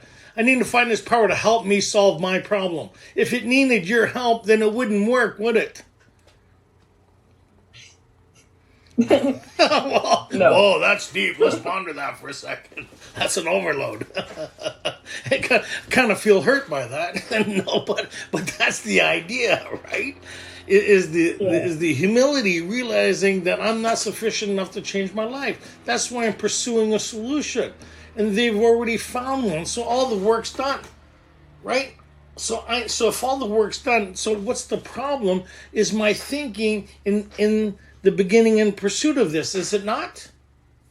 Mm-hmm. So remember in Bill's story, he was stagnated and he was tripping over his own thinking. Ebby helped him navigate through his thinking to make a beginning. How many people remember that in his story? His conclusion to after Ebby talked to him for a couple hours about this thing was, it was only a matter of being willing to believe. Nothing more was required to make what? My beginning. That I might build what I saw in my friend. Remember that? So he made a decision to pursue the same course of action that he did to get the same experience. Nothing more was required of what? To be willing to believe. That's it. Came to believe that if I did this thing, I'd get the same experience as those that went before me did. Right? So what's the confirmation of step 2 is step 12. Is it not? Because step 2 says there's a possibility of this change. Do you believe it? Step 12 is the confirmation of it. Having had a spiritual awakening as the result of these steps. So it tells me if I'm willing to do what they did, so they're putting their collective experience to go through this. So your job is to read this, to find out where your stumbling blocks are within yourself and to get an idea of what they're talking about. So as we go through this, right, we talk about here, well, that's exactly what this book is about, right? So if I go through this, will it enable me to find this power that corrected the problem within them, that I'll have the same experience? Yep. So now the understanding, is it a singular experience or a collective experience? Collective. Collective. That's why it says there are thousands of men and women, and we agnostics, the spiritual appendix in the back of the book says all our members, with hardly an exception of what? Tapped into an inner resource. So they're telling us that they've all had the same experience. Why do they all have basically the same experience? Because they did the same thing. So if I'm not having that experience, that means what? I haven't done what they've done, have I? Right? How many people have been in AA for a little while and been given alternative methods than this? So I spent 11 years in and out, in and out, in and out. Somebody took, Cosmo, good boy. Somebody took me through this 32 years ago, and I've been sober ever since. So there's got to be something to this. I've been in the fellowship of AA for over 43 years. My first meeting I was 16. Somebody 12-stepped me when I was 27. Went through this like we're going through it. Did it, kicking and screaming, to be honest. But I did it. and and I had the same experience that they have, and I've been maintaining this thing, my relationship with a partner, and I've been sober ever since. How many people would like some of that action? Yep. So let's go through this to get that, right? Because it's available for everybody who's willing to do this, not the chosen few. You hear that the people say that I've chosen. No, you were fortunate enough that somebody was able to direct you here. The only difference between you and somebody else is somebody guided you here. Mm-hmm. Right? And in turn, we're going to help other people find this thing. Because that's the difference. Would have Bill found this thing on his own, sitting at the kitchen table, dying of alcoholism? Right? So he talks about here.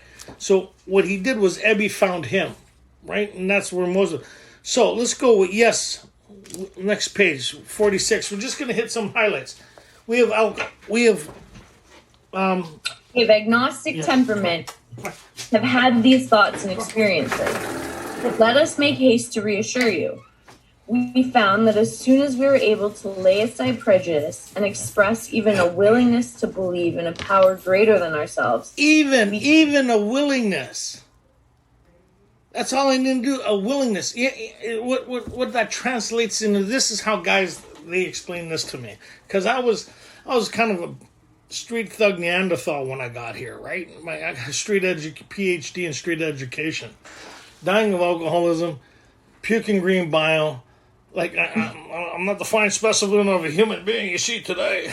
I had problems, right? But I was the only one that didn't know it, right? So they'd read a lot of this. I said, what the shit does that mean? I use different words, but I said, what the hell? He goes, do you know what that means? I said, no. Right? So he says, Tony, you ever been pissed off at anybody? I said, yeah. He said, what's the first thing they need to get you to do? Is to be willing to talk to you. He said, has your girlfriend ever been pissed off at you? That's when I was single back then, right? Or now, your wife ever pissed off at you? Yeah. And if she doesn't want to talk to you, the first thing you need to do is get her to be willing to listen to you. How many people have been there? Yep. So if they're even willing to listen to you, they go, okay, make this good. Right? You better make this good. Right? Anybody been there and like, okay, I'm listening to you, but man, it's very... See, you're open. You're not. That's what it's kind of saying here. Am I willing? Okay, I'm willing to pursue this thing because what's the alternative? Is to die an alcoholic death. So my life's got my attention. Okay, so some people see the light, other people feel the flames. Are we all fire people here? Firewalkers? Oh, yeah. Some people see the light, other people feel the fire. I'm kind of the... Yeah, anyways, ass is on fire, looking for a bucket of water. Go ahead. Express even a willingness to believe in a power greater than ourselves, we commenced to get results. Even though it was impossible for any of us to fully define and comprehend that power which is God. Remember they talked about that earlier. They call this thing as a phenomena. But we want to explain this stuff. It's really something that you can't explain. Remember the doctor talked about this experience? To me, these occurrences are a phenomena. How many people remember that part in the book? So we're saying, well, how do you explain a phenomena? Remember they talked about this condition in the mind being a phenomena? Right? Mm-hmm. That parallels with our sound thinking. So how do you explain a phenomenon? Well, this is what it looks like when it happens. This is the characteristics of those who have experienced it. So when they started explaining the malady, people would go, yeah, I had that too, man. I planned on not drinking, then I found myself drinking. I got a 3-month... Anybody been there? When they talk about this suddenly, I found myself drinking again. But if you asked me an hour beforehand, I was never going to drink again. And there I was drinking again. How many people understand that? Yeah, how many people have been there? I'm never going to do it again. And I'd pass a lie detector's test, and you did it again. And I'd go, yeah. So we started that Me Too movement way before it started. Me too, right? Anybody here? So, yep. But the only person that doesn't understand that is a person who hasn't experienced it. I go, I don't understand what you're talking about. Does that kind of make sense? That's why it says... the guy to put an ounce of whiskey in the milk. That sounds crazy, but if I look at moments in my life, Yeah, I just picked up a drink like nothing. Like I never tried to stop before. Like it was like just the right thing to do. Anybody been there? Huh? Or the guy didn't have a care on the horizon and then found himself drinking again. He had everything to lose, but there he was drinking again. So not everybody understands that in AA. How many people has noticed that? Yeah. Because when we relapse, people go, "What are you doing?" That's a good question. And they try to put a behavioral problem to the illness when it's an illness that has you. So that's kind of like the reverse here on the solution. I don't understand this. Doesn't make sense. Well, look at everybody that has experienced this or exhibits it or has talked about it that's went before you. They said they were like you. Now look at the life they're living. Look at the stories you've read. There seems to be a consistency with this thing. Look at what the doctor said. He said he witnessed this thing of these people who did this thing that were beyond his ability to reach, that were beyond his scope. Remember those people the doctor talked about? But they became sold on certain ideas. Bill Wilson was one of those people. So it's kind of interesting how he uses him as an example of this thing. Bill Wilson was one of the founders of Alcoholics Anonymous. He was a constant relapser. How many people knew that?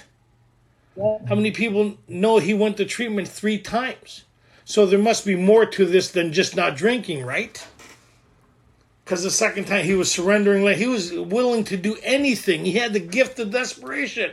And what did he do? Yeah. He left the hospital and celebrated with another drink, right? Fear kept him sober for a while. Everybody around him's going, "What you doing?" He says, the insanity returned.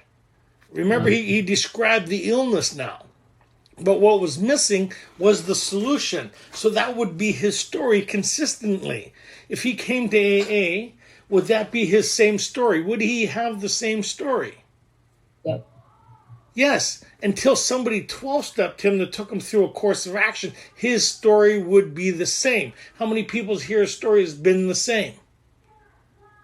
It was. So in order to have a new story, I need to do what they did. I need to have the story of Alcoholics Anonymous in my life if I'm going to recreate my life. Because I've tried. It's not working. So here's the picture of what it looks like. So my screen has like 50 people or 25 people on it.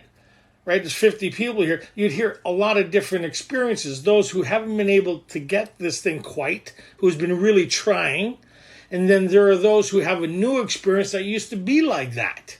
I've been trying, I tried everything, blah, blah. So what's the difference between these two stories is access to this power that created the change. How did they get access to this power? They did this work. Did they believe? Step 2 doesn't say, do I believe in God? Do I believe that there's a power that creates this change? Because how many people here has believed in God but haven't been able to do that change? How many people here is reeked of alcohol crying out to God for change? Or the pitiful, incomprehensible demoralization of the next day? How many people has woken up and just, you know what I mean? You feel it. It's just like somebody, like 1,000 pounds on your soul. And it's you and God. You got snot running out of your nose. What you wouldn't give. And you remember the horror of the night before and the people. And now, how many people have been there? Mm-hmm.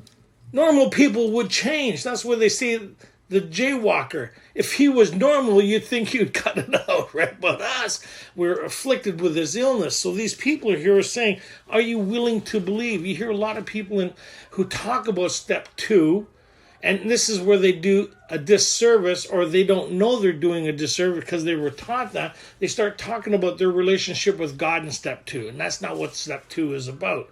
Step 2 is a course of action to bring about this change, which is the solution to step 1, is the psychic change or spiritual experience. That's step 2, is it not?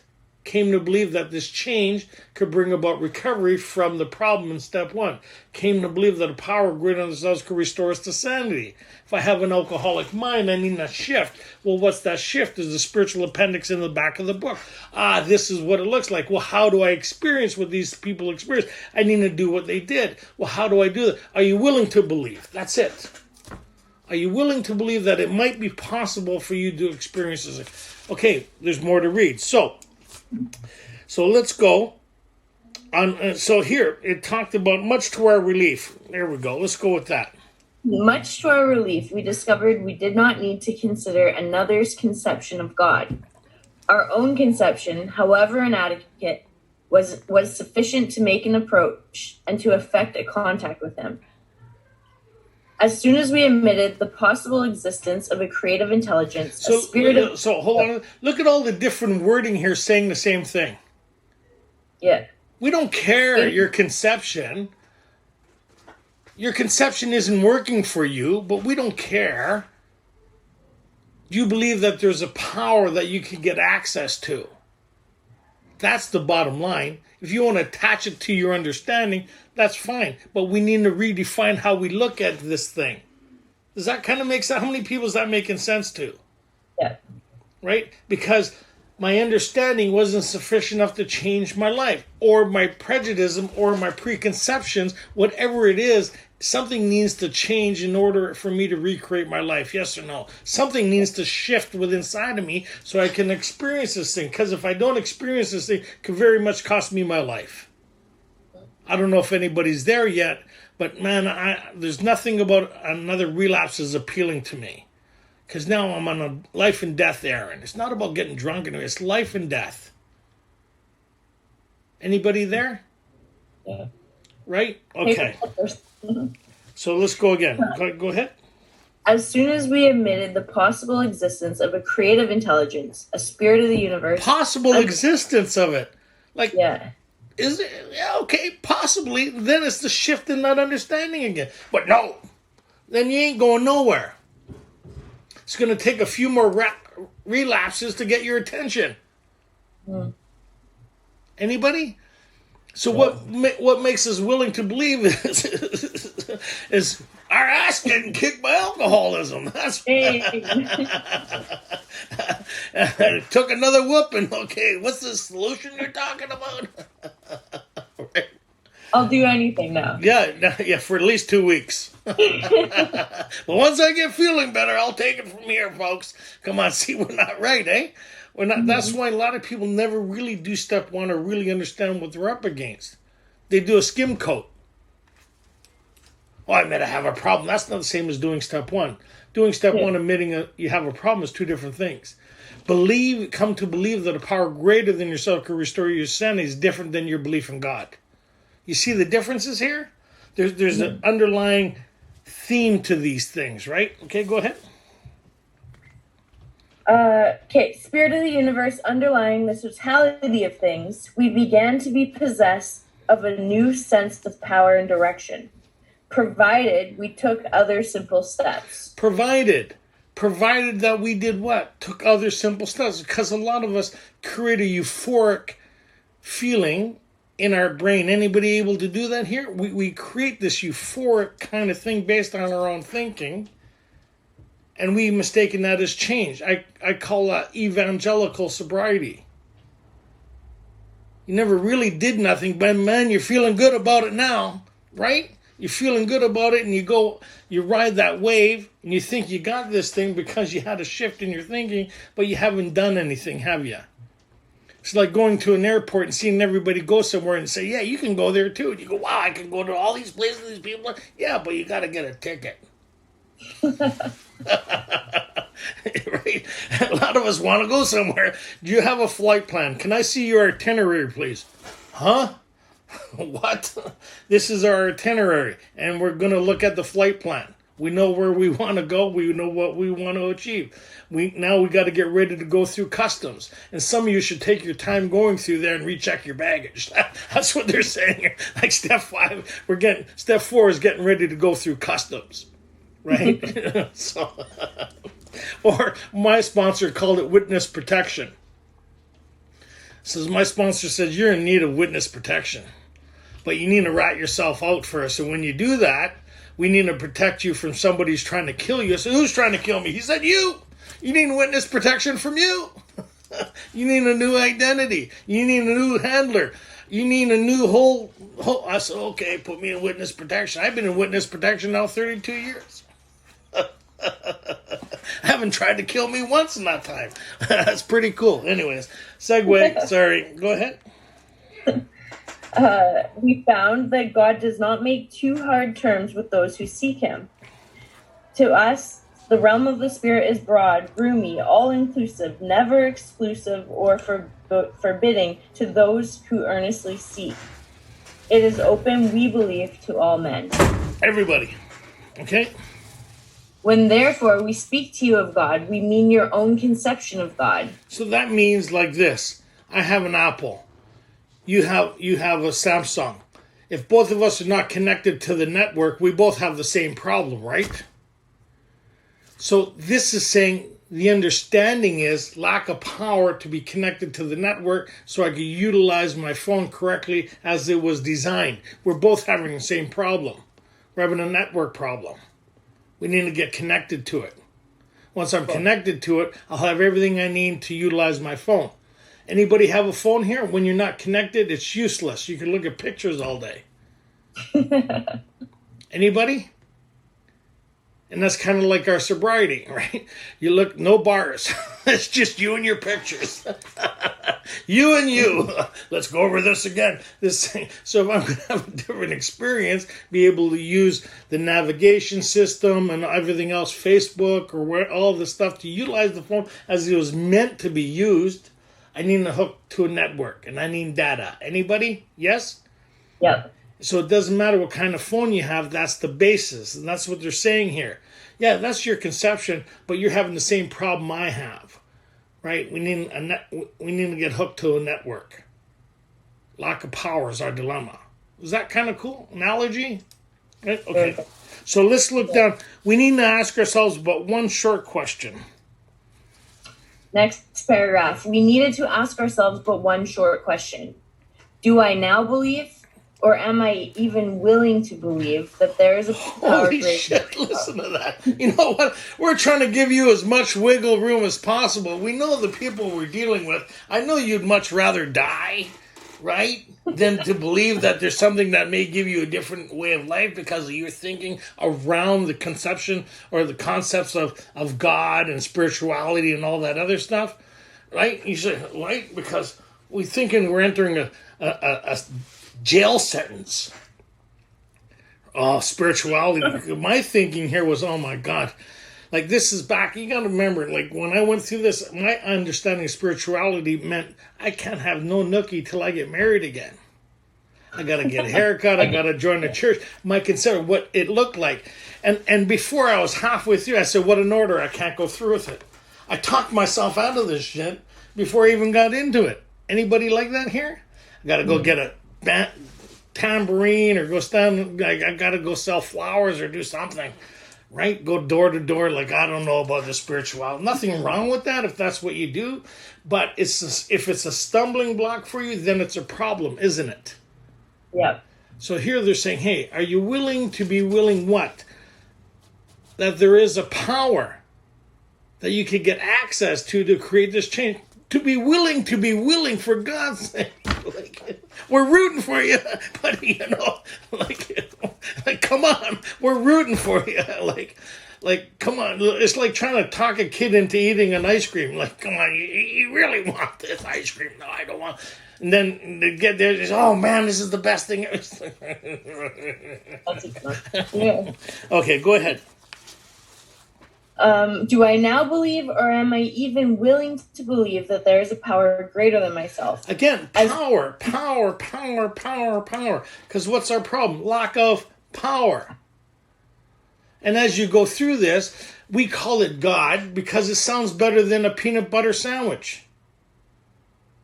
Because even if we called it a peanut butter and jam sandwich in step 3, you'd still have a hard time with it if you didn't work through it. Well, I don't like gluten. I'm gluten-free. I'm allergic to peanuts. I don't like strawberries. It's like it turned into a whole shit show. It doesn't matter what it is. We're problematic people. Anybody here? No. There could be nobody around and you start an argument with yourself. Wait for someone to show up to involve them.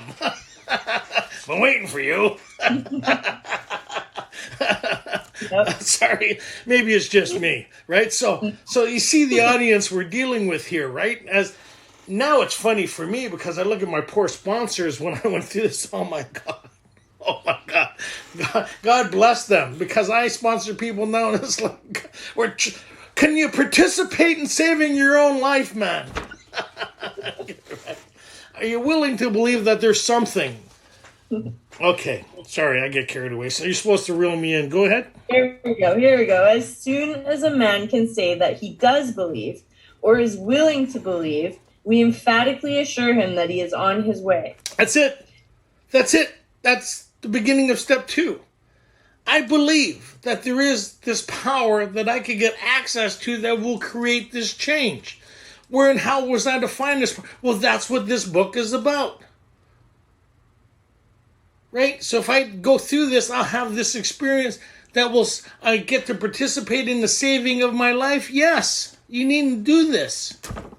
Wow, that's pretty cool, right? Grab the life preserver. Well, I don't like the color. Too bad. Right? When you get to a place that you don't care about the color of the life preserver anymore, you're ready. Mm-hmm. Okay, go ahead. Okay. As soon as the man can say he's on his way, it has been repeatedly proven among us upon this simple cornerstone, a wonderfully effective spiritual experience can be built. No, spiritual. Read that again. Back up, go slower. Spiritual structure. You're just seeing if we're paying attention, right? Yeah, exactly. Spiritual structure. So what we're building is like, for lack of better words, is an energy field that we kind of live within. We already live within an energy field. How many people feel the energy they live with every day?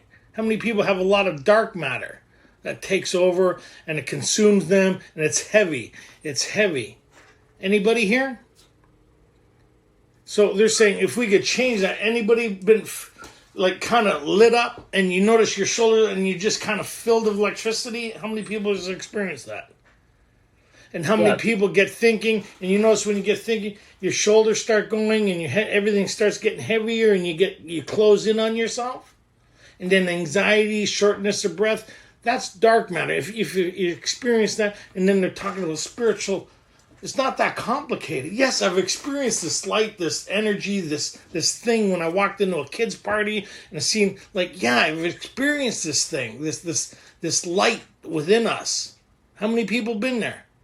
And I've also experienced the darkness. I've experienced way more darkness than light. Right? So how can I experience this more on a different...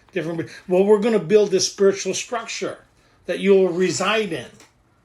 And when the light's out in certain rooms, you'll know where it's out, right? Or the dimmer switch on, you'll be able to correct all this stuff as going into your own home. But it'll be within inside of yourself. How cool is that? Very cool. Because if you can create the darkness that happens within you through the over-participation and the bondage of that, imagine if you took the same energy and participated along spiritual lines to create a different experience. Wow, so it's where we spend our energy or where we spend our focus. But I can't create a different experience because lack of power is my dilemma. I have a house structure, but I'm not hooked up to the power grid. Right? Could you imagine a house without... How many people's been in a house or apartment with no power in it? You forgot to pay the bill, they cut it off. You have everything. Imagine if you had to use a pedal bike to operate everything. That's our lives. Okay, get that popcorn machine going. Looks like no craft dinner again today. Like if you had to generate your own power within your place, it costs a lot of energy, and that's like our own lives. So if you took the steps necessary to get access to power, would it create a whole different experience within that same apartment? Mm-hmm. Sure. So you have everything, you just didn't get access to that power to have a different experience. Like you need to get... Does that kind of make sense? Yeah. Right? Because you see everything, you see the light, you see all that stuff. How do I utilize it to experience it the way it was meant to have? So then, anybody remember when they hooked on the power again? How many people got excited? Yeah! Yeah, get excited for about a week, and then you take it for granted again until they cut it off again, right? Okay, and that's kind of like we are, right? Okay, go ahead. The spiritual structure can be built. So let's go over to page 50. So this is kind of important, right? Because they talk about here. It kind of starts off on let's start. Sorry, page 49. This is kind of we who have traveled this dubious path. Again, remember these are people who are talking to the reader who is dying of alcoholism, who have yet to find a solution, is making a beginning. They're talking from those people who used to be there, who went through this course of action, is now experiencing something totally different. Right? And so what they're really doing is looking back on themselves. Does that make sense? Yeah, right? Because what you're doing when we work we look at people who were once like us. Right? But we have a solution now that we try to carry, and what we're trying to do is do what Ebby did, is navigate them through their own thinking to see what's available here. Right? But they're so plagued with self that they can't see it. Even the doctor talked about these people that he dealt with, they're little maladjusted, full-fledged from reality, and downright mental defectives. We get offended by that. But if you ask everybody around us, they would concur, wouldn't they? If everybody around you asked you about you, you'd have a different story than your story about you, wouldn't you? How many people? Yeah. My story about me and everybody else's story about me is two different stories. You'll find that when you see the same story they do, you go, whoa, I like to make amends. Anyways, we're not there yet. So go ahead. We who have traveled this dubious path beg of you to lay aside prejudice. Beg of you. Beg of you. Hey, you. We beg of you. Stop thinking so much. You're killing yourself. Okay, go ahead. We have learned that whatever the human frailties of various faiths may be, those faiths have given purpose and direction to millions. People of faith have a logical idea of what life is all about. Actually, we used to have no reasonable conception whatever. We used to amuse ourselves by cynically dissecting spiritual beliefs and practices. Anybody there? Any cynics here? Anybody look at people?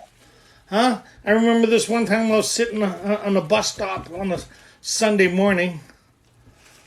I don't know, it had to be a Sunday morning. These people were going to church, all dressed up with their kids, all happy. Look at those people. Still smelling a bit like vomit. 3-day drunk.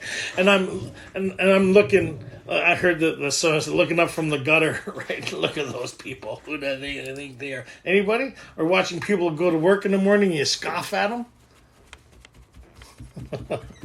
That's what they're kind of saying here. My shit ain't looking too good or smelling too good, but I think it's all I got, right? I'm all that in a bag of chips, right? And I'm still better than them. Nobody like that here, right? Nobody? Okay. Just making sure it was just me then. Okay, go ahead. We used to amuse ourselves by cynically dissecting spiritual beliefs and practices when we might have observed that many spiritually minded persons of all races, colors, and creeds were demonstrating a degree of stability, happiness, and usefulness which we should have sought ourselves. Yeah, that never came up in my conversations with my friends when I was talking about them. Look how happy they are. Look how their lives are together. That wasn't part of the conversation, was it? Go piss on their car. That's what I would do, right? Like I was a real train wreck. But anyways, in a general way, keep going. Instead, we looked at the human defects of these people and sometimes used their shortcomings as a basis of wholesale condemnation. So what are we dealing with now? Are we dealing with alcoholism or a human dilemma? A human condition. We're dealing with our human problem. Mm-hmm. Because alcoholism is the insanity in the allergy, right? And we need to find a solution to this problem. So I'm using the human, my thinking, my experience, and all this stuff to pursue a new thing. So what I'm not overcoming is alcoholism. I'm overcoming my own stumbling blocks within the human condition, my thinking apparatus, my ability to kind of what they talk about here, to what prejudice and all this stuff we have learned like the human frailties, right? Does that, am I explaining that right, Katie? Yeah. Yeah, okay. Go ahead. We talk of intolerance. Well, we were intolerant ourselves. Oh boy, we are intolerant. You ever see a cell phone go off in a meeting? We're about to put them in an electric chair, right? hang them high. Like, intolerant, right? Like, we're brutal. Ours go off. I'm sorry. I'm so sorry. And nobody like that in this group, right? Anybody kind of a little bit sometimes? No? Okay. We miss the reality and the beauty of the forest because we are diverted by the ugliness of some of its trees. We never gave the spiritual side of life a fair hearing. In our personal stories, you will find a wide variation in the way each teller approaches and conceives of the power which is greater than himself. So the basis of all their stories, how they got access to this power that created a change, right? So is it collective or singular? Collective. They're all talking about how they got access to this power in their own words. But it's all the same experience. Got access to this power that created a change through this course of action. Am I on the right track here? Is the book on? Is that what it's reiterating? Yes, no? Yes. How many people have been through this and missed that? Right? A lot of people say, I don't need to read We Agnostics. There's a lot of information in here, isn't there? Sure is. How can you not read We Agnostics to find out what they're talking about? Or the stumbling block, or the things? Okay, go ahead. Yeah. Whether we agree with a particular approach or conception seems to make little difference. Experience has taught us that these are matters about which, for our purpose, we need not be worried. They are questions for each individual to settle for himself. On one proposition, however, these men and women are strikingly agreed. Every one of them has gained access to and believes in a power greater than himself. Some of them or all of them? Every single one. Every single. And how did they get that? By going through the same process. So if you're fortunate enough to go through this, to have this experience, and in turn start working with new people, your job is just to get them to a place. Do they believe that this experience can be possible for them too, if they're willing to do this? Are they willing to believe? Mm-hmm. They don't have to go on a big search for God here. That's not what step 2 is. How many people have heard that as step 2 before? Yeah. The quest for God. That's why it nearly killed me, because I heard step 2 of that, people teaching me that, and I'd go to the Nazarene church. It didn't work. I'd go to the Pentecostal church. It didn't work. I went to the fundamental. I went to the charismatic. I've tried it all. Did you write a list of what you wanted it to be? Yeah, no, I already knew what I wanted it to be. Yeah, and you hear people, Santa Claus. I want a Santa Claus list. You said, I want kind, loving. No, I want it to have power to change my life. That's what I want. How many people put that on the list? So we see that stuff, unless you understand what they're talking about, you wouldn't have put that on there, would you? Nope. So I want the Santa Claus God. And then when I don't get what I think I deserve, I hope I don't get what I deserve is what you should put on there. Go ahead.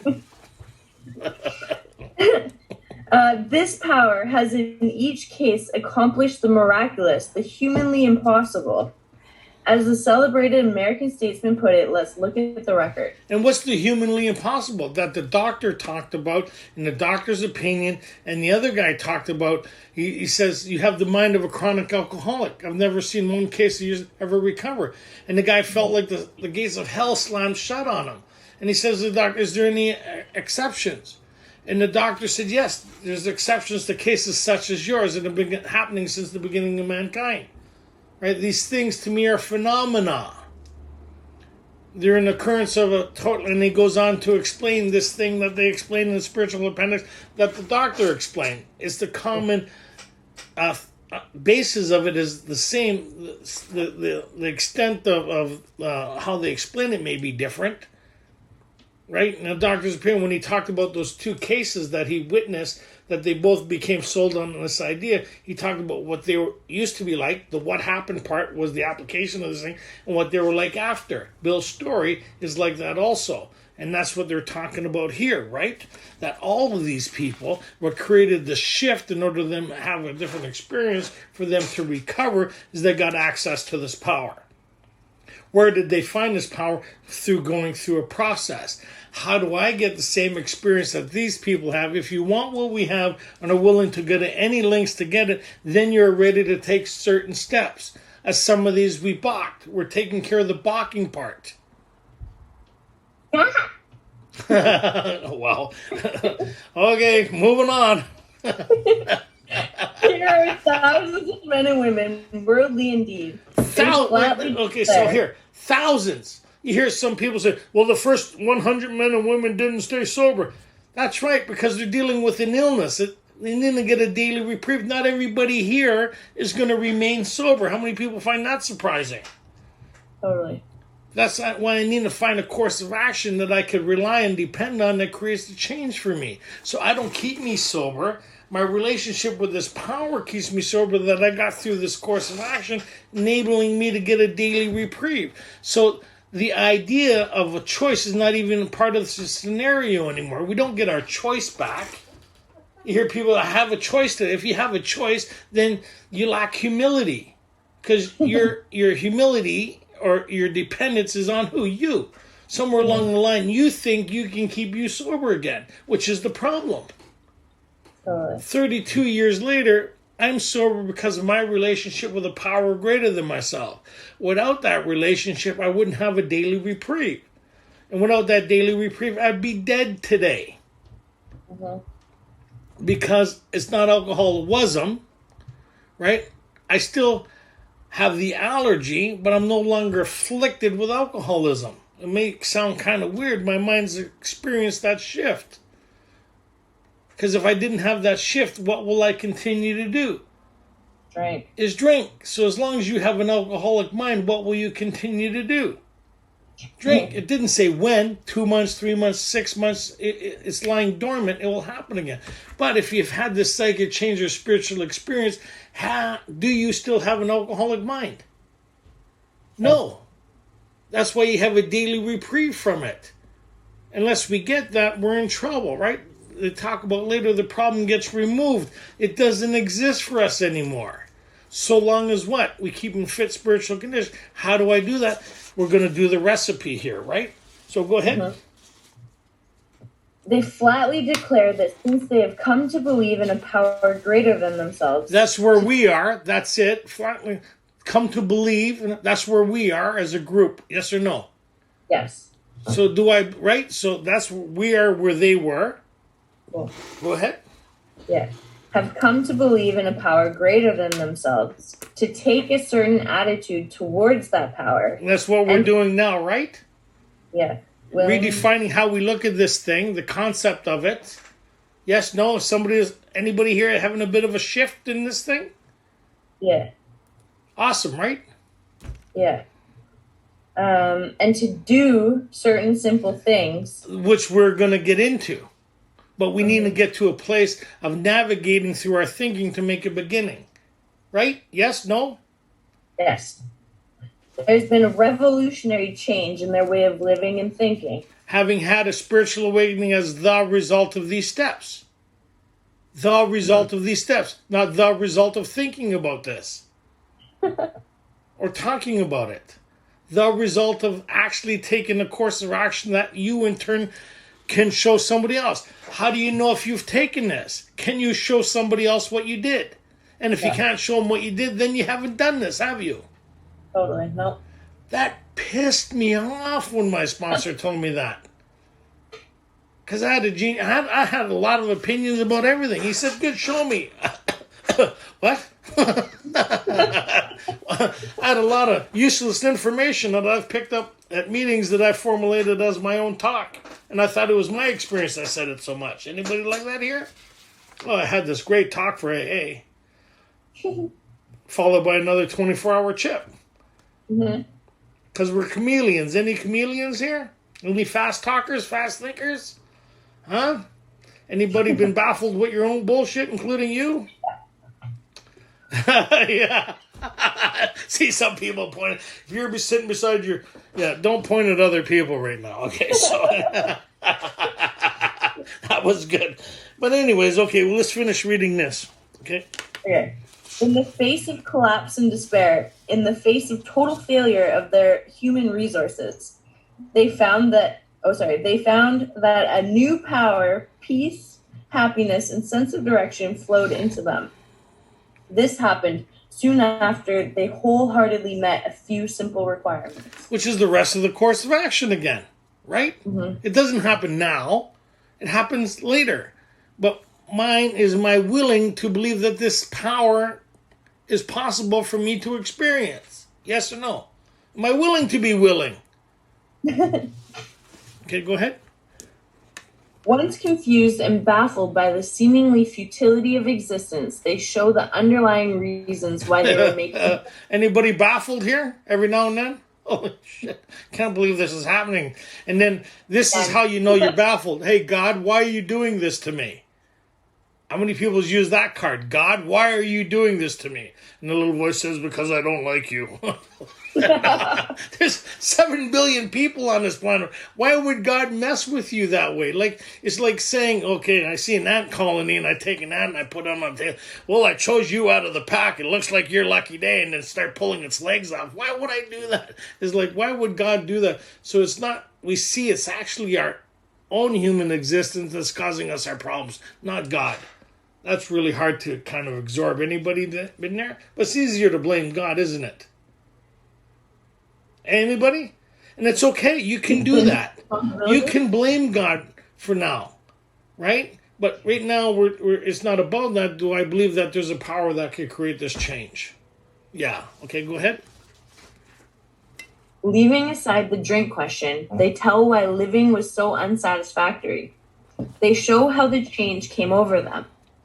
When many hundreds of people are able to say that the consciousness of the presence of God is today the most important fact of their lives, they present a powerful reason why one should have faith. That's heavy. So this week, continue to read on. We're getting into the we took a little longer than I expected, but read through this thing. They're getting to the crutch of this thing, right? And it's coming up to where this thing all begins. Right, so over the next couple of pages is really profound where they're going with this, right? So next week we're gonna break it up a bit more, but it's really, really so profound that it'll take, the more you read this as the years go on, even after you read this, the more profound you'll see what they're saying here. It's like the Da Vinci's Code. Mm-hmm. It really is. Like you get a look at it, and then you go through it, and you experience it, and then you have another look at it. And another look at it, it's not just like you're learning new things. It gets deeper what you're learning. Layers. It's like learning a trade, right? It's like you're becoming, as you go through this, as the process happens, it's pretty amazing stuff.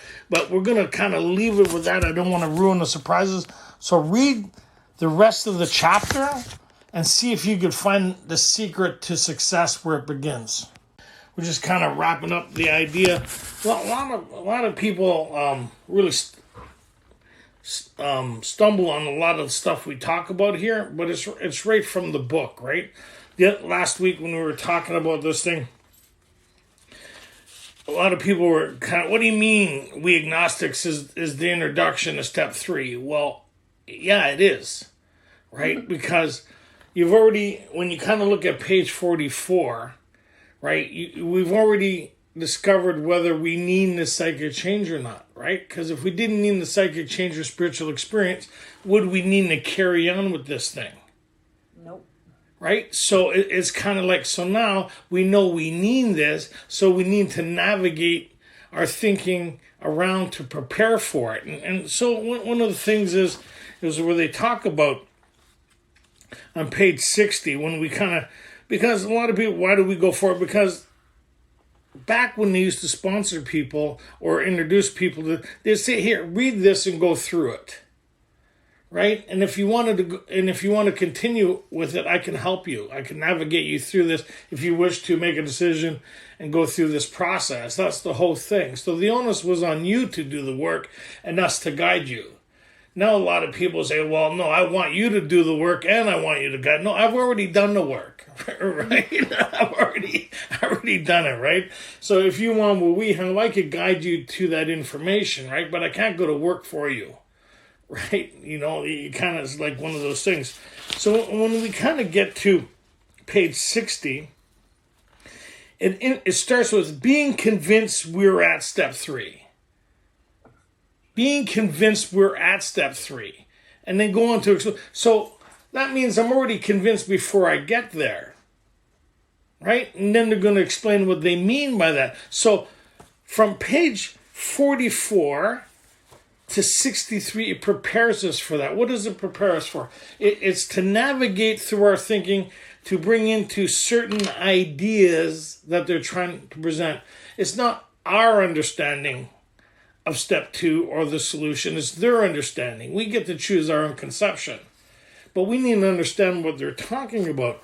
And so when we've read through this thing, right, and one of the things they asked you to do was to read the spiritual appendix in the back of the book, right? How many times did they make reference to that in the reading so far, right? A couple times, right? So in the spiritual experience, when you go to 567, it talks about, through this introduction to what they were talking about, a lot of people, they talked about this sudden thing that happens for a lot of people, but even if you had the sudden spiritual experience, you'd need how to still develop and remove the blocks that stood in your way for further connection. You still have all the resentments, the fears, and the harm.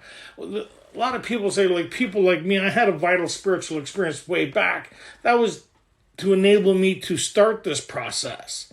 Some people are sicker than others, right? And some people can't even get to the place of starting this because they have so many things going on that they need some form of, I call it grace, or they used to call it an act of providence, right? So I could get to a place of making a decision whether I wanted to carry on with this. So there was some form of intervention, something that pulled me into the life raft, kind of got me to a place of kind of explaining my situation, and asked me, do you want to come back to the ship, or do you want to get back into the water? Right? A lot of people don't realize when you're out of the water, that's when your problems start.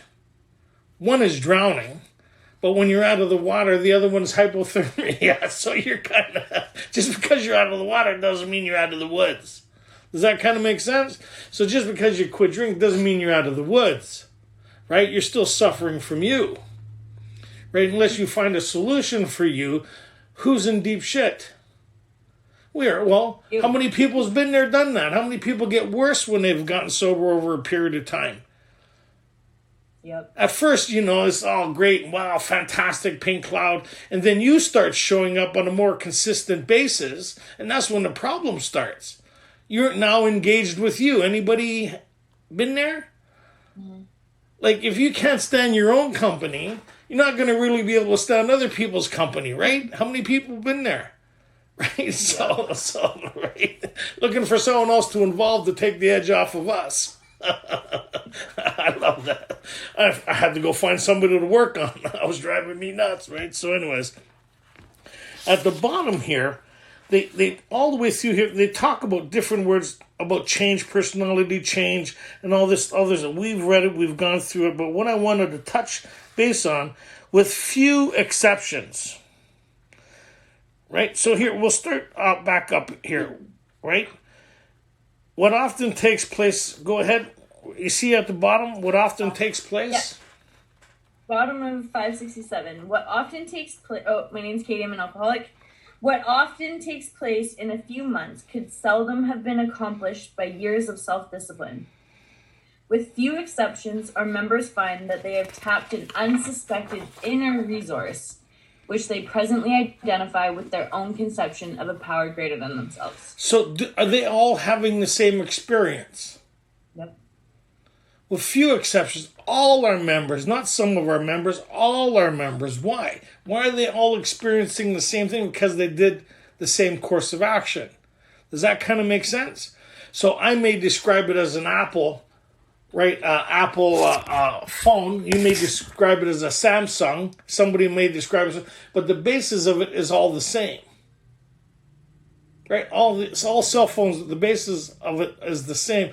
And that's what they mean by this power. They really presently identify with their own conception of a power greater than themselves. So one member will call it God, one member will call it whatever, Jesus Christ, Buddha. That's your own personal preference. It's none of our business. But what we all agree on, or what they all agree on, is they've tapped into an inner resource. Right? Because what was our dilemma? Back on page 45. They talk about lack of power was our dilemma. For some of us or all of us. All of us. So when you're in that place, we see why we couldn't create the change that we've always worked toward. That's why we've always been in conflict with ourselves. Anybody end up talking to themselves in the mirror? Why do I do this? What's the matter with you? So now we know what's the matter with us. We're governed. We see that alcoholism has us. We don't have it. We need to find a solution that creates a change where in the psyche, because what we have is an alcoholic mind. And the characteristic of that is the malady, as they explain on page, not the spiritual malady. Have they mentioned anything about a spiritual malady? No. Right? So they've done talking about alcoholism. That's what page 44 was all about. In the preceding chapters, you have learned something of alcoholism. They told you all they need to know what alcoholism is. Yes or no? Mm-hmm. So now they're starting a new conversation. So if you have this and you diagnosed yourself here, you're in trouble. And if the only solution that we have is a psychic change or spiritual experience, and you have preconceived ideas, now you're in real trouble, right? How are you going to make a decision with all these preconceived ideas?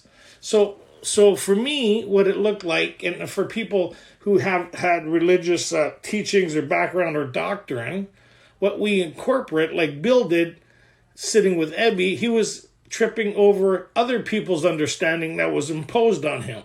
How many people are like that here? When you start thinking about spiritual, how many people think about other people's ideas or teachings through the church or through different ideology? I can't even say that right? That is passed on to us, right? So when we start thinking about spirituality, we have a picture in our mind what it looks like. How many people here? And we see as we go through this is a different picture what they're offering here, isn't it? Because my understanding was I would have to rejoin the church again, nothing wrong with that, get a haircut, right? And do all that stuff back. I was much younger back then, right? So, and look, look the part and find God. So Bible, what they talk about here on page 45 is lack of power is our dilemma. And they go on to explain that. Well, where and how am I to find this power? Well, that's exactly what this book is, what we covered in great detail. And as we went through this, they talked about here, what's the basis of this thing? The basis of is willing to be willing to believe. That now, you know what? What? That there is a power, what? Greater than ourselves. Wow. Right? And that's and the summary of that is on page 51. Right? They talk about the summary of this thing. Okay, let's go to 47. I just got here. I just got 2 minutes before. So 47. We need to ask ourselves but one short question. Go ahead, Katie. Middle of the page. We needed to ask ourselves but one short question. Do I now believe, or am I even willing to believe, that there's a power greater than myself? As soon as a man can say that he does believe, or he is willing to believe, we emphatically assure him that he is on his way. It has been repeatedly proven among us that upon this simple cornerstone, a wonderfully effective spiritual structure can be built.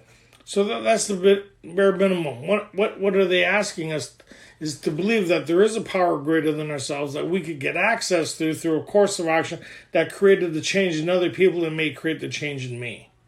Right? Remember, Bill was sitting with Ebby. He said nothing more was required to make his beginning. that he might build what he saw in his friend. Would I have it? Of course I would. So Bill seen it was only a matter of being willing to do what his friend did. Nothing more was required. So we see that's the essence of step 2. But they need to explain what they're talking about in order to fully comprehend that. So in the spiritual experience, in the back of the book, they talk that all our members have tapped into an inner resource of strength. So we all know what we want to achieve, or hopefully that can be achieved through this course, is a psychic change or spiritual experience. That the problem gets removed, that I'm no longer dealing with it because I already admit it's beyond my pay grade. As long as it's present, I'll continue to drink. So all our members that went before us, including Book, says the problem gets removed. So I don't deal with alcoholism. I don't apply these steps to alcoholism. Right? That would mean I have some sense of power and direction over it. I need this problem to be removed if I'm going to be successful. I can't live with it. Coincide, because what happens is, as long as I continue to have an alcoholic mind, I'll continue to drink. 3 months, 3 years. Yes? Are we agreed on that? Sure, yeah. So, that's what we mean by being powerless. I understand what they mean by that. So this power that they talk about, we're wondering how was I to find this power, but they talk about, they reiterated on 51 here, they talk about, let's actually start from page 50. Here are thousands. Bottom of the page. Here are thousands of men and women, worldly indeed. They flatly declare that since they have come to believe in a power greater than themselves, to take a certain attitude towards that power. And that's what we're doing now, right? Taking a certain attitude toward that. It's helping us find a neutral place that we can move forward.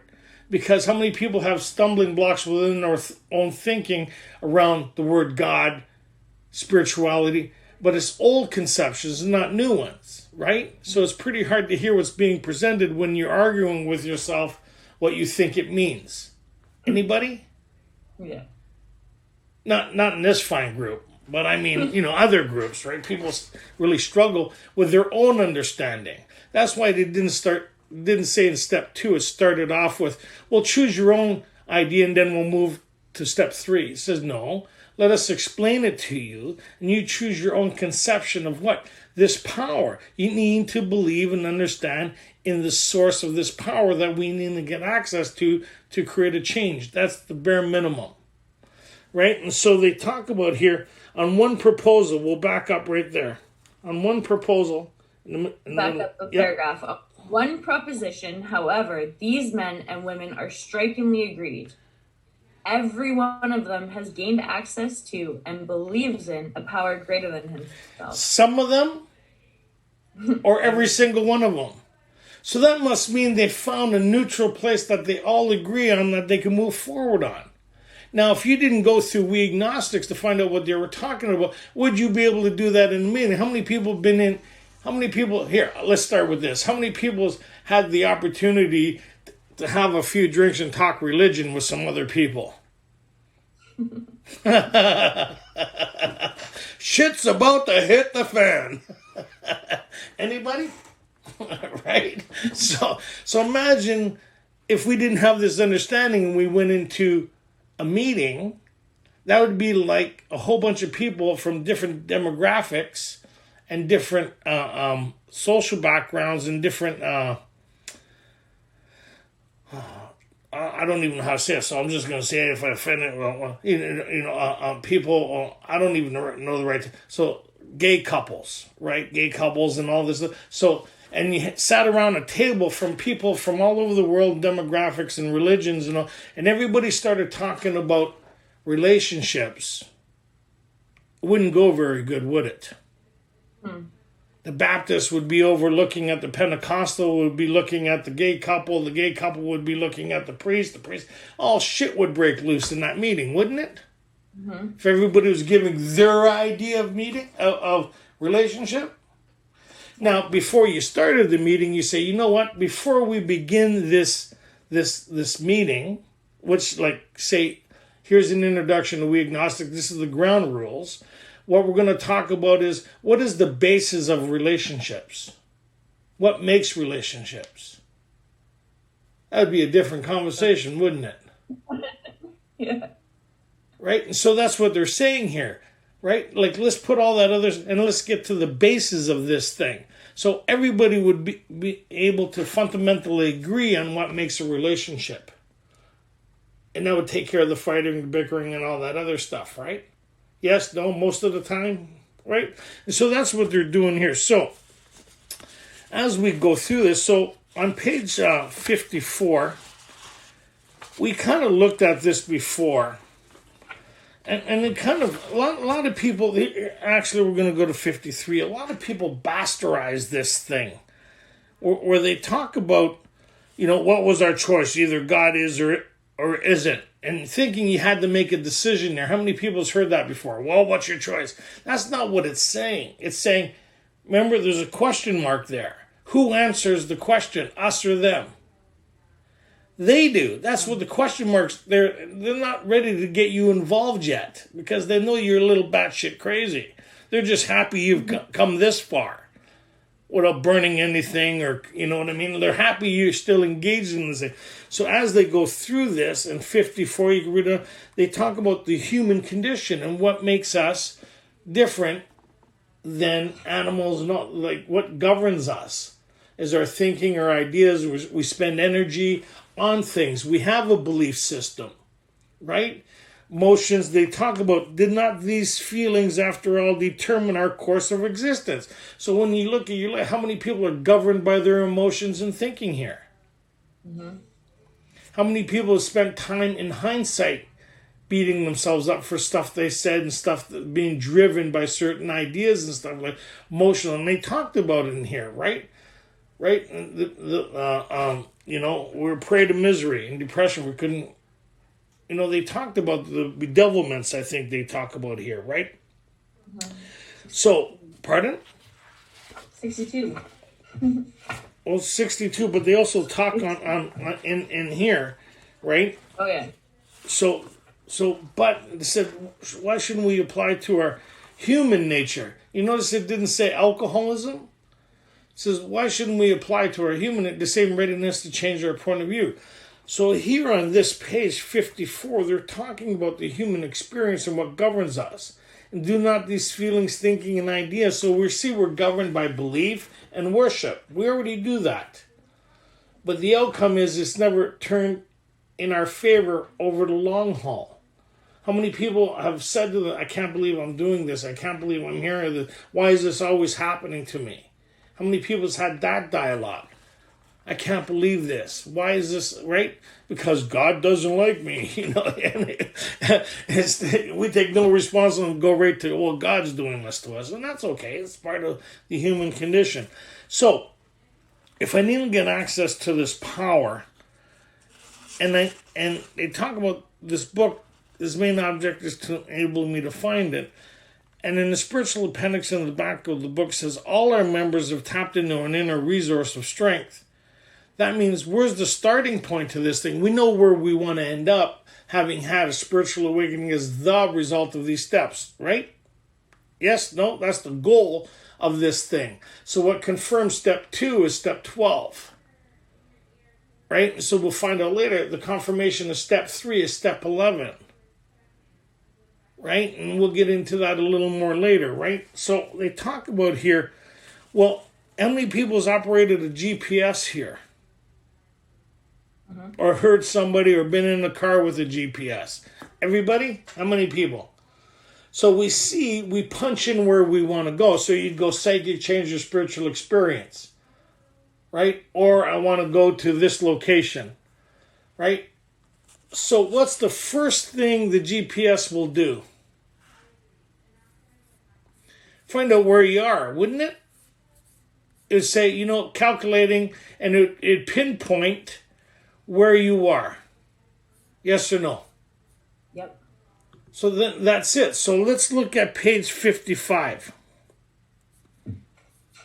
And it's going to pinpoint this thing, the starting point to this thing. Because if you ask a lot of people, well, where do you start this thing, or what's this thing? How do you get this thing going? A lot of people wouldn't be able to answer that, would they? Nope. So let's start. Where's the starting point to this thing? Go ahead. Actually, Yep. Actually. middle of the page, 55. Actually, we are fooling ourselves. For deep down in every man, woman, and child is the fundamental idea of God. It may be obscured by calamity, by pomp, by worship of other things, but in some form or another it is there. So they're talking about this worship of other things. All these things are happening again, right? So where we spend our energy, where we spend our thinking, and all this other stuff, right? So where do we spend our energy and where do we spend our thinking? I can't believe this thing is screwing up here. I'm trying to fix this there. There we go. There we go. So where do we spend our energy? Worship. How many people spend a lot of time thinking about future events? Hoping and planning and saying, and how many people have been to a meeting with newcomers? They all got checklist sobriety. As soon as recovery. As soon as I get this, as soon as I get rid of this, as soon as. How many people have that list as soon as recovery? Mm-hmm. That's not worship of it. And who are you relying on? Self. That's what the page 54 was talking about. And who's creating all your problems? So they're saying, well, now they're saying, whoa, wait a second here. Hopefully, perhaps there's a better way to this thing, right? So, actually, where's this thing located? Deep down in every man, woman, and child is the fundamental idea of God. In some of us, or all of us? All of us. All of us. They just told us where the source is to the beginning of this thing. And where's that? Deep down within. So how would you get access to that source? What do they mean by that? Well, on the page earlier, they said, did not these feelings after all determine? So something deep down within you is creating something in you to. So how many people has had a voice inside of them saying, man, you shouldn't do that? Mm-hmm. And you did it anyways. You couldn't stop yourself from doing it. Lack of power. Lack of power. So we find we're doing a lot of stuff that we don't want to do, and we're not doing stuff that we want to do. Anybody there? Why? Lack of power, right? So they talk about here, it's worth kind of go ahead. It may be obscured by calamity, by pomp, by worship of other things, but in some form or another it is there. For faith in a power greater than ourselves, and miraculous demonstrations of that power in human lives are facts as old as man himself. We finally saw that faith in some kind of God was part of our makeup, just as much as the feeling we had for a friend. Sometimes we had to search fearlessly, but he was there. And that's that intuitiveness that we've all had. Anybody ever have low points in their life and then somebody shows up?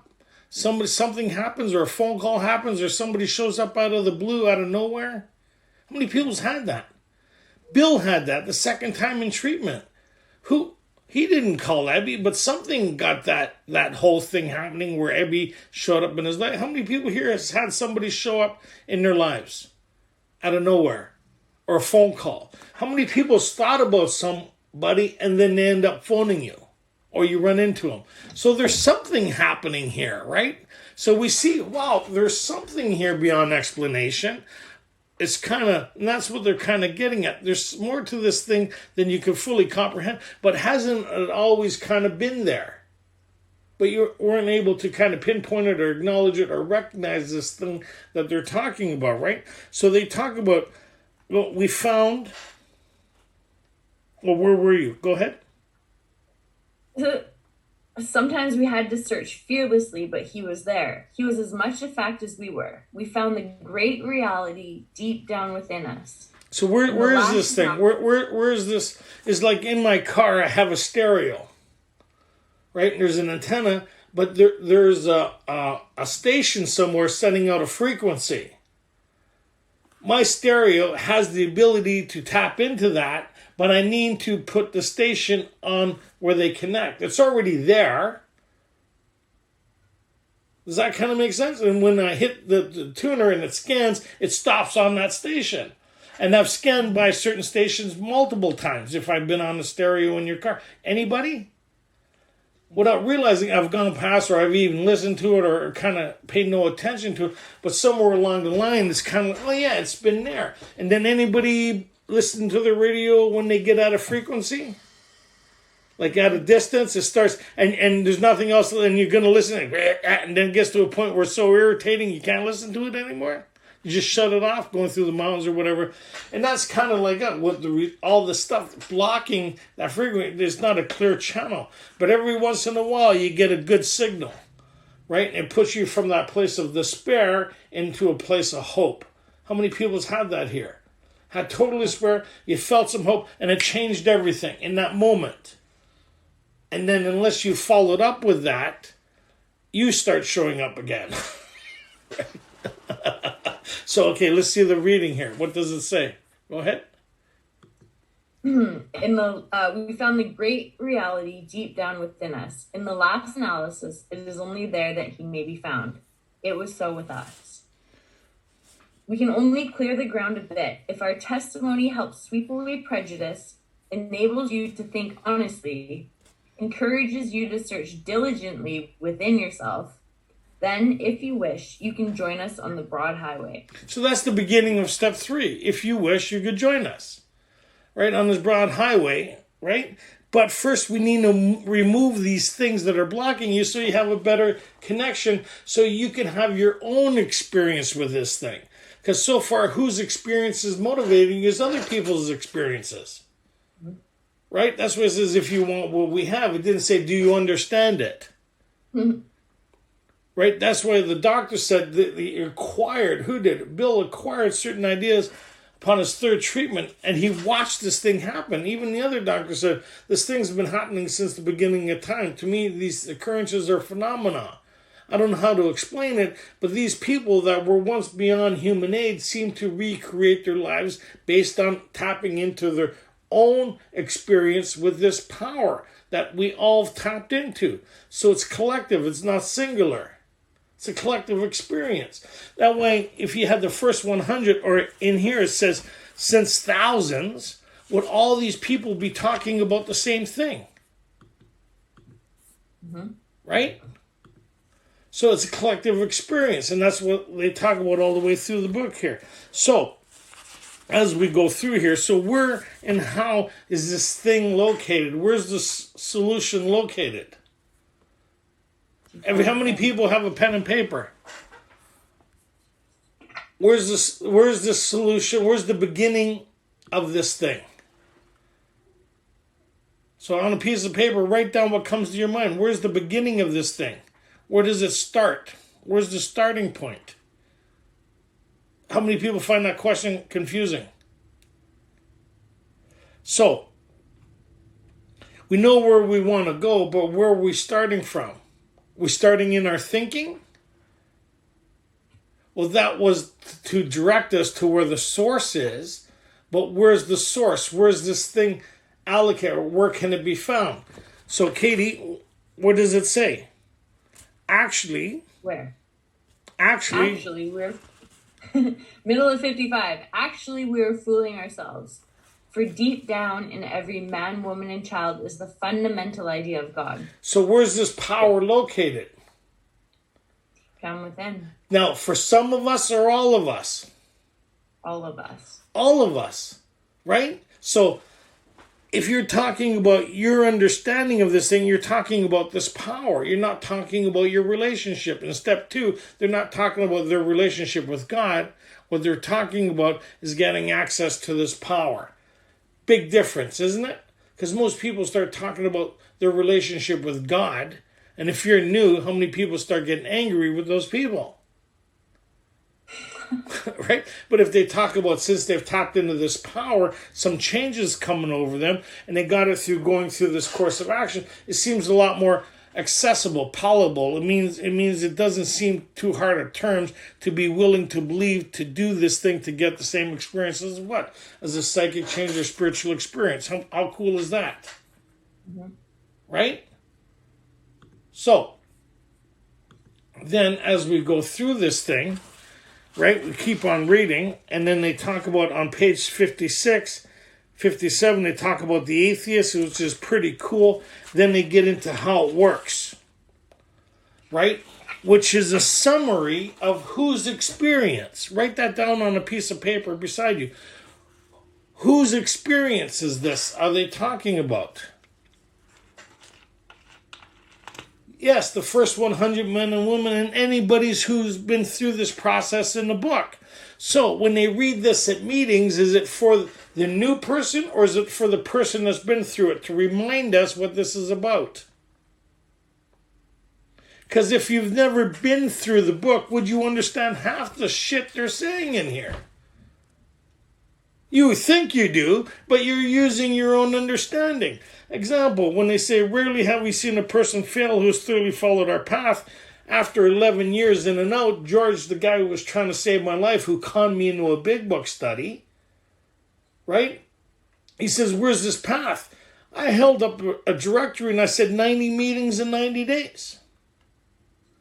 I didn't know the path that they're talking about. Well, let's see. How many people, write down what path are they talking about? Rarely have we seen a person fail who's thoroughly followed our path. What path?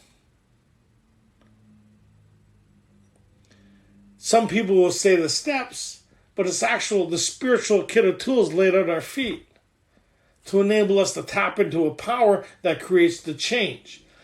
A lot of people get a mechanical kind of understanding of the process of the steps, but they miss the experience of the steps. Well, let's do it. How many people thought they did the steps before and had an intellectual approach to it? I'm working on 10, 11, and 12. I'm working on me. I'm. And celebrated with a 24-hour chip. So we see the purpose of the steps is, write down what's the purpose of the steps. On a piece of paper, what's the purpose of the steps? And it should be, if we're using the book, it should be the same answer as on page 45.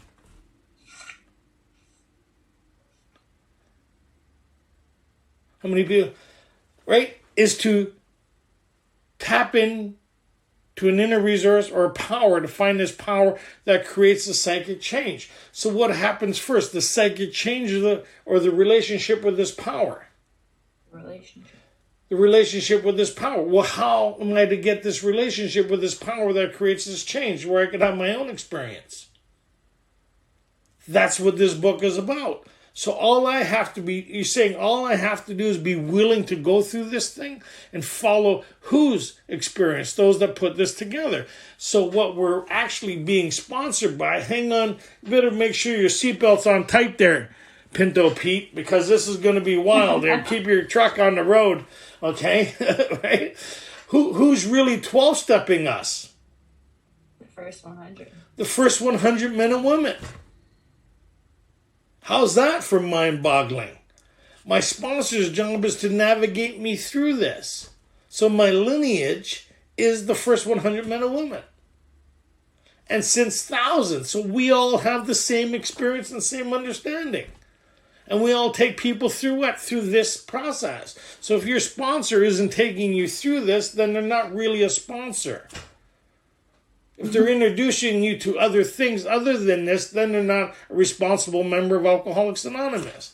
And you could say, I said that. And I'm here every Tuesday and Thursday night. And I'll give you my phone number if you'd like your sponsor to call me. And I'll tell them personally. Because the only thing we should be offering anybody coming here who is dying of alcoholism is this solution. That's the only one we endorse. I hope we never get smart enough or think we're so smart that we could reinvent what's available here. Right? Because what's our sole responsibility is to carry this message, not a message. Remember, they talked about that earlier. Many could recover if they had the same opportunity we have enjoyed. What opportunity? This basic text, this manual, this itinerary that creates this change pretty well. So we see on this half of how it works, they're talking about the inability to probably dying an alcoholic death. That's what the first half of how it works is all about.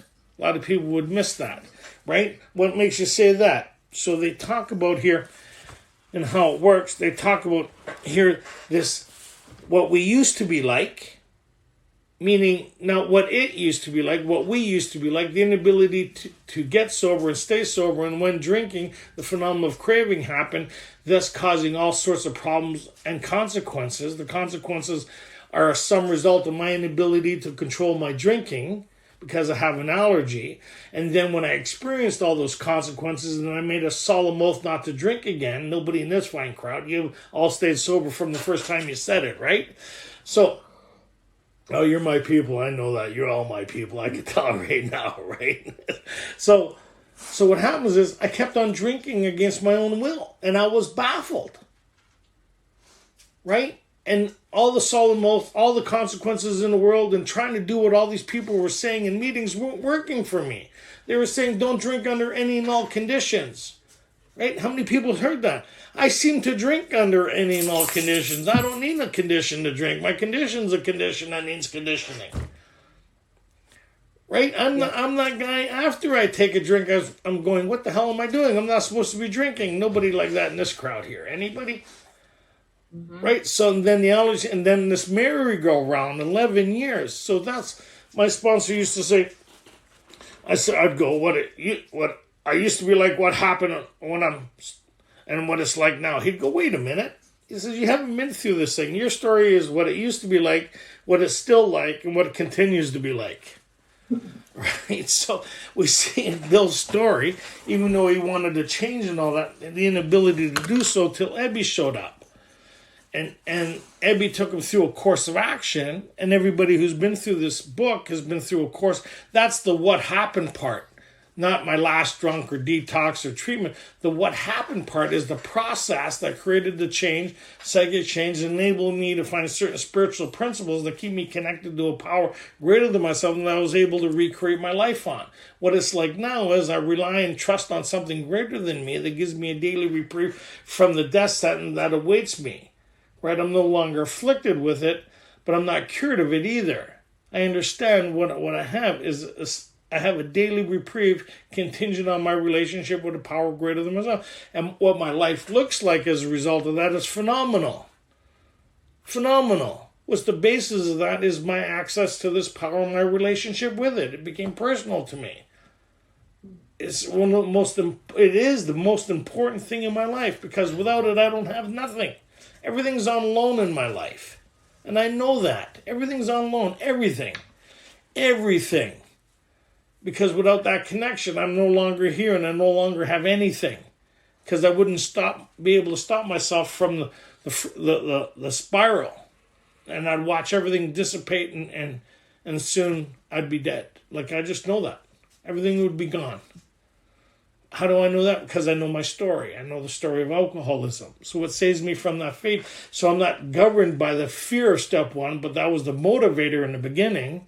Today I'm governed by the beautiful life I have and the lives that I'm able to be a part of and touch and be part of this process. It's the highlight of my life doing this. I leave work to rush here to come and do it. If you would have told me that 32 years ago, you know what the highlight of your life would be? Leaving work early to, not even getting, sitting down in a chair, turning on a computer and sitting with all these beautiful people going through a process. I would have took... Right? Here I am, 32 years later, rushing home from work with the computer on. And I'm still all anyways. So, and then it's the highlight of my life, man, because to watch people renew their lives as the people did for me, I couldn't think of a better gift. I see some people on here that I know wouldn't be here. Right? And it's not because of me, it's because we take the time to carry this message. That's our responsibility, to fit ourselves to be of maximum service. If those people never took the time to help me, I wouldn't be here today. That's how important this thing is. Anyways, moving on. They talk about this thing here. Our stories just go... Why don't we read that for a bit? Go ahead. Page 58. Our stories disclose in a general way what we used to be like, what happened, and what we are like now. If you've decided you want what we have and are willing to go to any Well, lengths what to get we it. have, not what I have. You hear people say, if you want what I have, you should be trying to get rid of most of the shit you have. Right? But if you want what we have collectively, right? If you want what I got access to as an example of this thing, then this is what we did, right? If you want what we have, because it's the story of Alcoholics Anonymous. It's not my story. If you want the story of Alcoholics Anonymous in your life as it is in my life, because I don't have my life back, it's not my story that I have. I have the story of Alcoholics Anonymous in my life. And what I have in my life is the story that was available to me, and they go into the deciding factor. Go ahead. Then you're ready to take certain steps. As some of these we balked. We thought we could find an easier, softer way. But Anybody in this crowd? Yep. Yeah, there's got to be another way to do this. But now we see that because we went through we agnostics, the terms aren't so hard here, right? What's being offered is recipes for success. Remember that commercial, tried, tested, and true? This is tried, tested, and true. It has the stamp of Alcoholics Anonymous, and thousands of people put their stamp on this. They haven't changed it in 4 editions, and they're not going to change it in the 5th edition. My dog's beating me up. Okay, go ahead. Go ahead. At some of these we balked. We thought we could find an easier, softer way, but we could not. Yeah, let us know. Let us know. But we could not. But good luck to you, right? Okay, go ahead. With all the earnestness at our command, we beg of you to be fearless and thorough from the very start. Beg of you. That's pretty sincere. Don't get back in the water yet. Don't go out unsupervised. We beg of you. Like, this is severe. Even though you can't see it, we see it. Like, pay attention. You may be the deciding factor whether you live or die. Because there's 2 talks in AA that a lot of people don't talk about. There's a talk you give at your 1-year kick, and there's the talk we give at your eulogy. Yeah. You're working on one talk or the other without realizing it, right? Hopefully you're working on the talk that you're going to give. Go ahead. But we cannot. With all the earnestness at our that we beg of you to be fearless and thorough from the very start. Some of us have tried to hold on to our old ideas, and the result was nil until we let go absolutely. Because let go of what? Of our ideas. And we're giving new ones here. Why? Because we're trying to get that access to that relationship that creates a psychic change or spiritual experience. Because without it, we're going to die an alcoholic death. Does that kind of make sense? Get your boat, buddy. Right?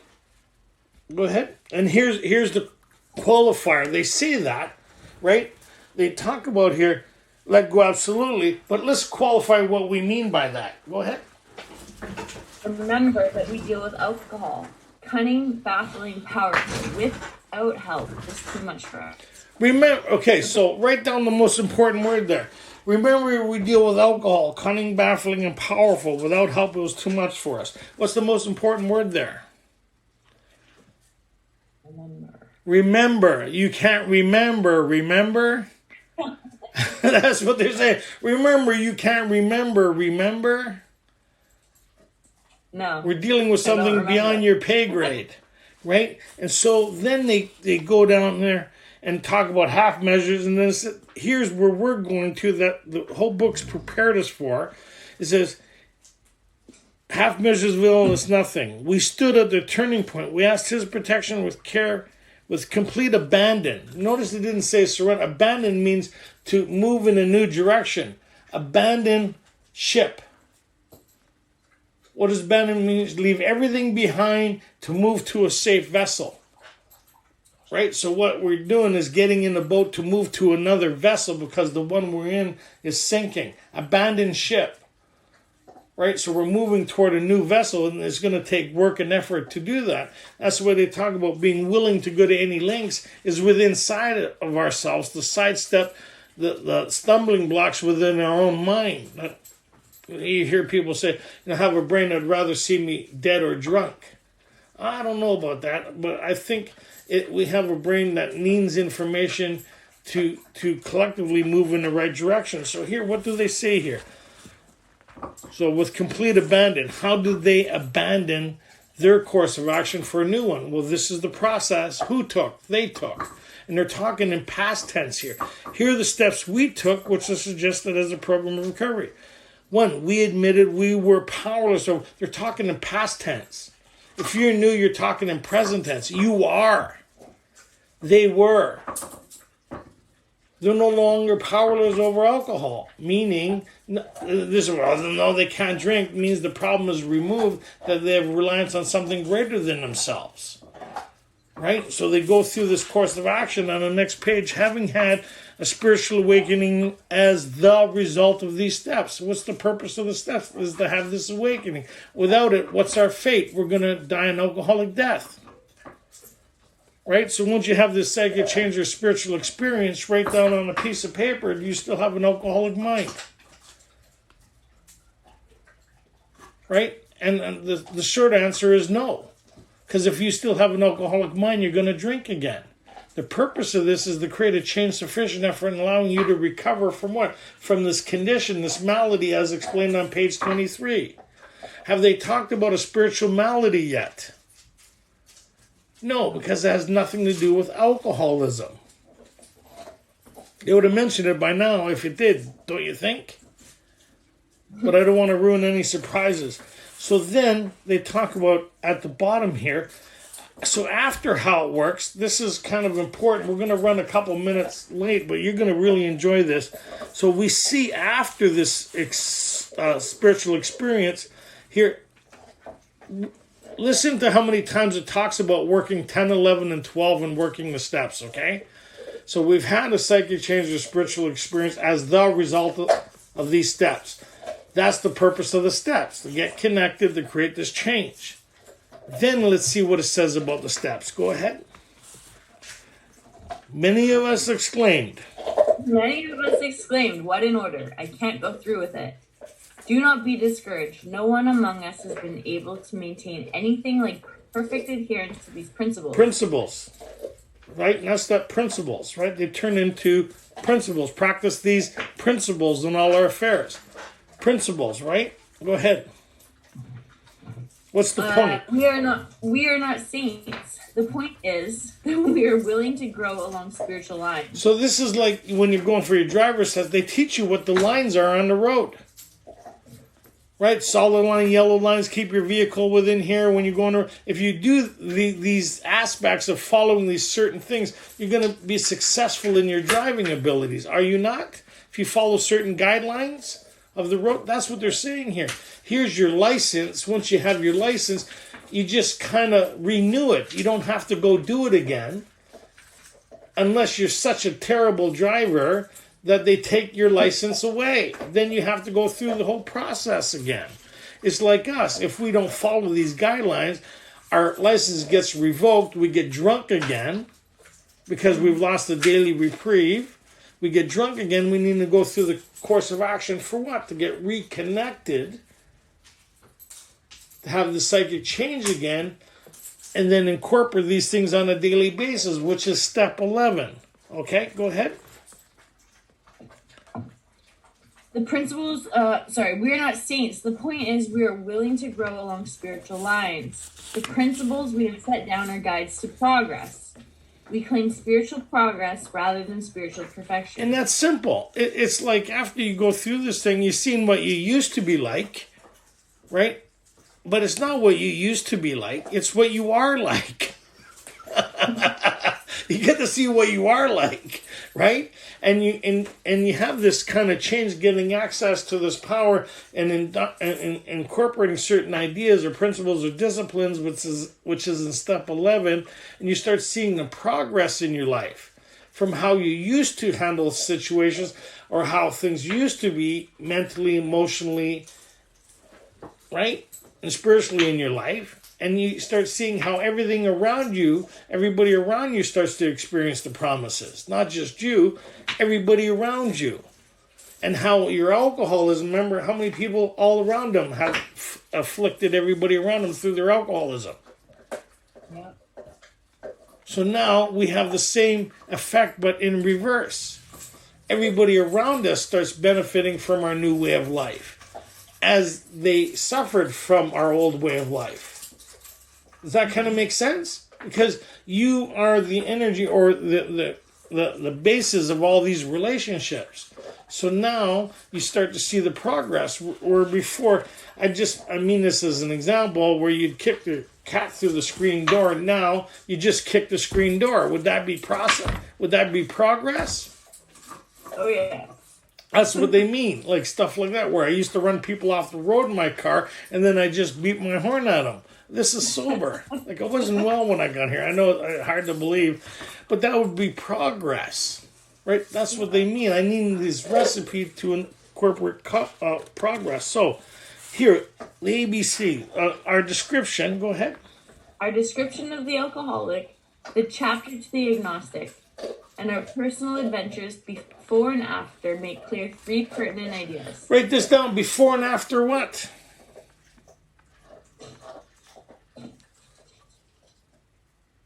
Before and after what?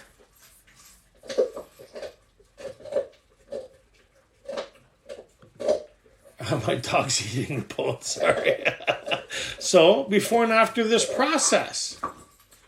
Because we still have the human condition. But now we have a solution. We're going to get into jackpots again because we're prone to thinking. We're prone to having problems by continuously trying to run our lives. So we feel the weight of that. Anybody here? Anybody get in the jackpot sober? Some of us get in a worse situation sober than we did drinking. Anybody? Because you're too drunk to carry out shit before, and now you got nothing to stop you. Right? So anyway, and then you kind of get convinced that, oh my God, I'm running on self-will again. Right? I'm creating all these problems, but yet now we have a recipe. What's the recipe? A, that we were alcoholic and could not manage our own lives. Or manage our own thinking. B, right? B, that probably no human power could have relieved our alcoholism. And C, that God could and would if he were God. So look at the word. Being convinced. We're now at step 3. So they're going to explain what to us? What are they going to explain to us, right? So, well, go ahead, read that. Being convinced we are at step 3, which is that we decided to turn our will and our life over to the care of God as we understood him. Our thinking and actions. Just what do we mean by that, and just what do we have to do? Oh, there's that question mark again. Does this mean here's where you stop and you answer it and you tell it? No. It says, who's going to explain that? When they have a question mark, who explains what they're talking about? They do. This is not where you stop and start thinking again, because that's, you notice they haven't asked you much questions. How many people notice that? They're trying to get you through this with as little collateral damage as possible. Because they know when you start thinking all hell's going to break loose, you'll talk yourself right out of this. Right? So you notice they said, okay, do you have this problem of the physical allergy? Yes or no? Yes. Okay, good. Can you keep yourself sober based on you and the life you have? Yes or no? No. Good. Do you need the solution of a psychic change? Yes or no? Yes. Good. Let's move on. Do you believe that there is something greater than you that you could get access to if you did the same thing we did? I don't know. Well, are you willing to believe? Okay, good. Keep moving forward now. Don't stop and start thinking. Let's keep moving forward. Okay, we're at step 3 now. Okay, man, that's pretty good. Okay, so they're going to say, what do we... So now they go through this thing and they start talking about the human condition. And over on the next page, they talk about here, what is our problem? Selfish, what? Selfishness, self-centeredness. That we think is the root of our troubles. driven by 100 forms of fear, self-delusion, self-seeking, and self-pity. We step on the toes of our fellows and they retaliate. That's rush hour. You ain't getting nowhere with all that shit happening in your mind and your emotions. We know you got to get home fast, but you're stuck in rush hour. You got 8 lanes of traffic happening there.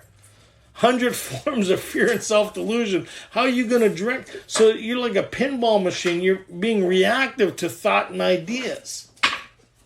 And you're making emotional decisions instead of sound decisions. Nobody in this group, right? And you're driven by these things. It's happening at a subconscious level. By the time you get the memo, you're already in motion. Anybody? Anybody found themselves in an argument with themselves that they've been participating in for a little while, but you don't know when it started? But you're heavy engaged in it? How many people have been there? Yep. You're not even watching TV anymore. You're talking to you. How many people have been in a meeting listening to you instead of listening to people in the meeting? How many, we won't ask this question, how many people have been listening to you instead of listening to what's happening here? So we see that there's something here. So they talk about here, so our troubles, we think, are basically of our own making. They arise out of ourselves, and the alcoholic is an extreme example of self-will run riot. So we're an extreme example of the human condition. Why? Because we have all these extra things that we've been stockpiling. Right? We haven't been dealing with nothing. We're being crippled by life and what we've created. They arise out of ourselves. Where did they give us the first inkling of that? It was on page 54. Did not these feelings, after all, determine the existence of our life, right? So I need some form of change here. So go ahead. So our troubles, we think, are basically of our, and self-will run riot, though he usually doesn't think so. Anybody here? Yeah. How many people has read this before or heard this read before, this page? Yep. How many people thought about somebody it applied to other than you? First time I heard this read, I thought, no wonder I have problems. My girlfriend really means to read this. I never met anybody who went, oh my God, that's me. I've never met anybody who read this the first time out. And then you hear people say, oh, change the we to I. It doesn't matter because it won't have depth and weight. Right? You need, in order to see what they see, you need to do what they did. If you could see what they see, then you wouldn't need to do this, would you? So they see something that I'm incapable of seeing because I'm always trying to figure out how this shit always happens. Why is this always happening? I'm an emotional train wreck. Any emotional train wrecks here? Oh, I have a couple good guys. Everything's fantastic. Surrender, let it go, accept it. And then when I catch up with me, it's not a pretty sight. Anybody here? Anybody not very pretty to be around when you show up? Oh, yeah. Oh, yeah. We'll save that serenity prayer for later. We got some shit to take care of. Somebody's got to pay. Someone's going to get hurt real bad. Anybody? Come on. Because when we're not feeling good, it's somebody else's fault, isn't it? Mm-hmm. And as soon as I correct them or punish them, then I know I'm going to be happy. They better get in line real fast. Anyways, we'll move on. So this thinking, and I can't escape it. So if I can't escape it, I'm in deep shit, ain't I? So they're saying this human dilemma that you have and the inability to kind of be your solution in any kind of way, we need to find a change that. But the problem is you're so self-centered that you can't get past your own thinking. You may not be much, but you're all you think about. Anybody? What's our first obsession? Ourselves. Alcohol's a close second. Go ahead. About 3 more minutes here. Go ahead. Okay. So our troubles, we think, are basically of our own making. They arise out of ourselves. Oh man, I already read this. It's worth reading again, though. For some strange reason, you got to read it. They arise out of ourselves, and the alcohol is an extreme example of a self-will run riot. Extreme example, not somewhat. Extreme. When you're using that kind of language with us, you know it's serious, right? We're extreme examples. Though he usually doesn't think so. Above everything. Yeah. I was just standing here minding my own business. Go ahead. Free alcohol must be rid of the selfishness. We must, or it kills us. What? That level of concentration and possession of self. The inability to get past your own thinking. We think we're our thinking. That's why we spend so much time in it. And when we get this thinking, we can't shake it and it cripples us. Because we're possessed by it. We don't know how to step back from it and look at it like we're looking at the screen and rearrange things or change the channel. What we create is diversions. That's why a lot of us like anger when we get first sober. We're very angry because the endorphins, or we create situations that create endorphins, right? We get in dangerous situations. Some of us start stealing. Some of us start doing risky behavior. All these things. Why? To create endorphins, to create some form of euphoric change that causes us more problems. Because we can't create a shift, so we look for a diversion. Anybody? How many people here? As work, we can make the list ad infinitum, like all these things that we use to try to fix self with self that doesn't work. Yep.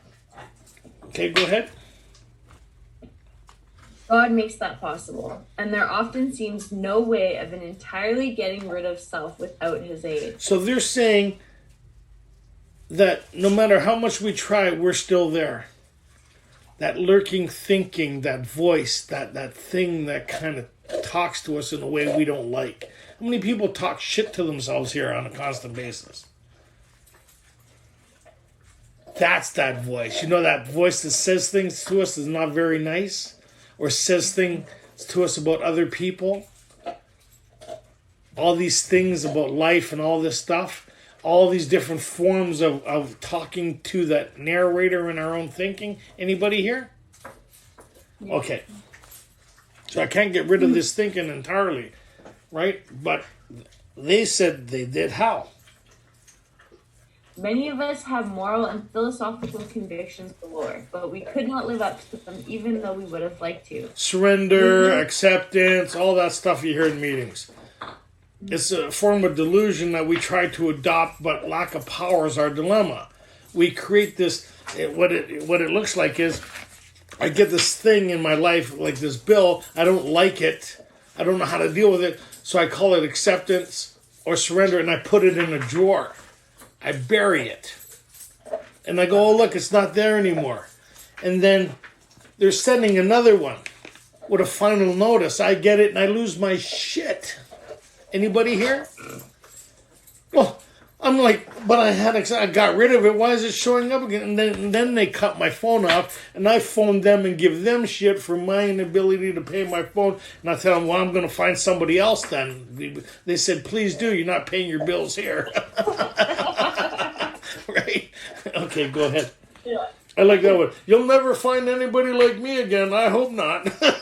It's the whole idea of leaving. Sorry, go ahead. Neither can we reduce our self-centeredness much by wishing or trying on our own power. We had to have God's help.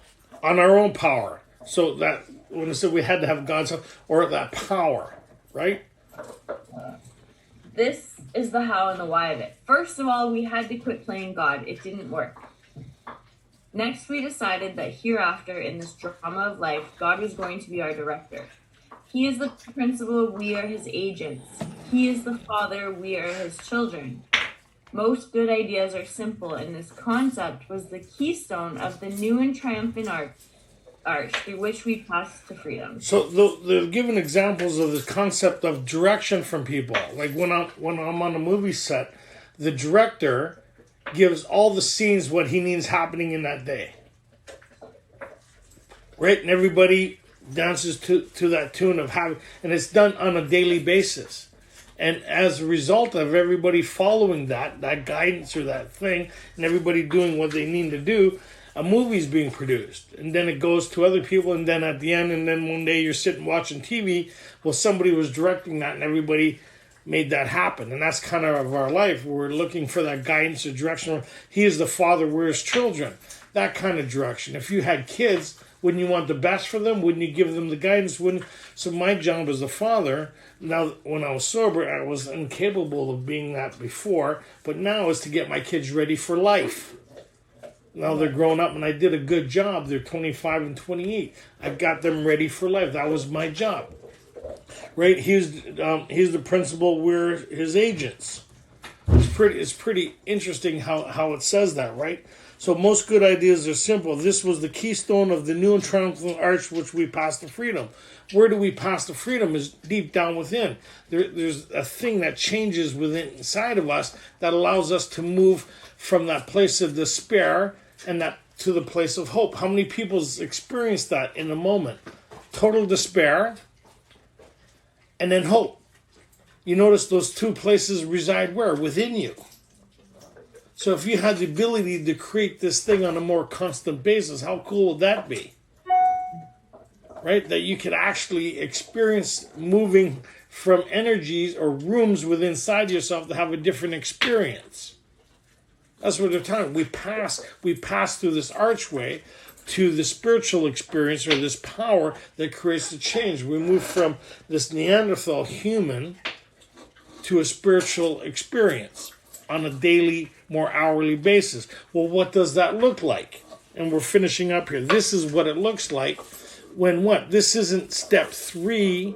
A lot of people think this is the step 3 prompt. No, this is a summary of the course of action that they took, and this is what it looks like. Go ahead.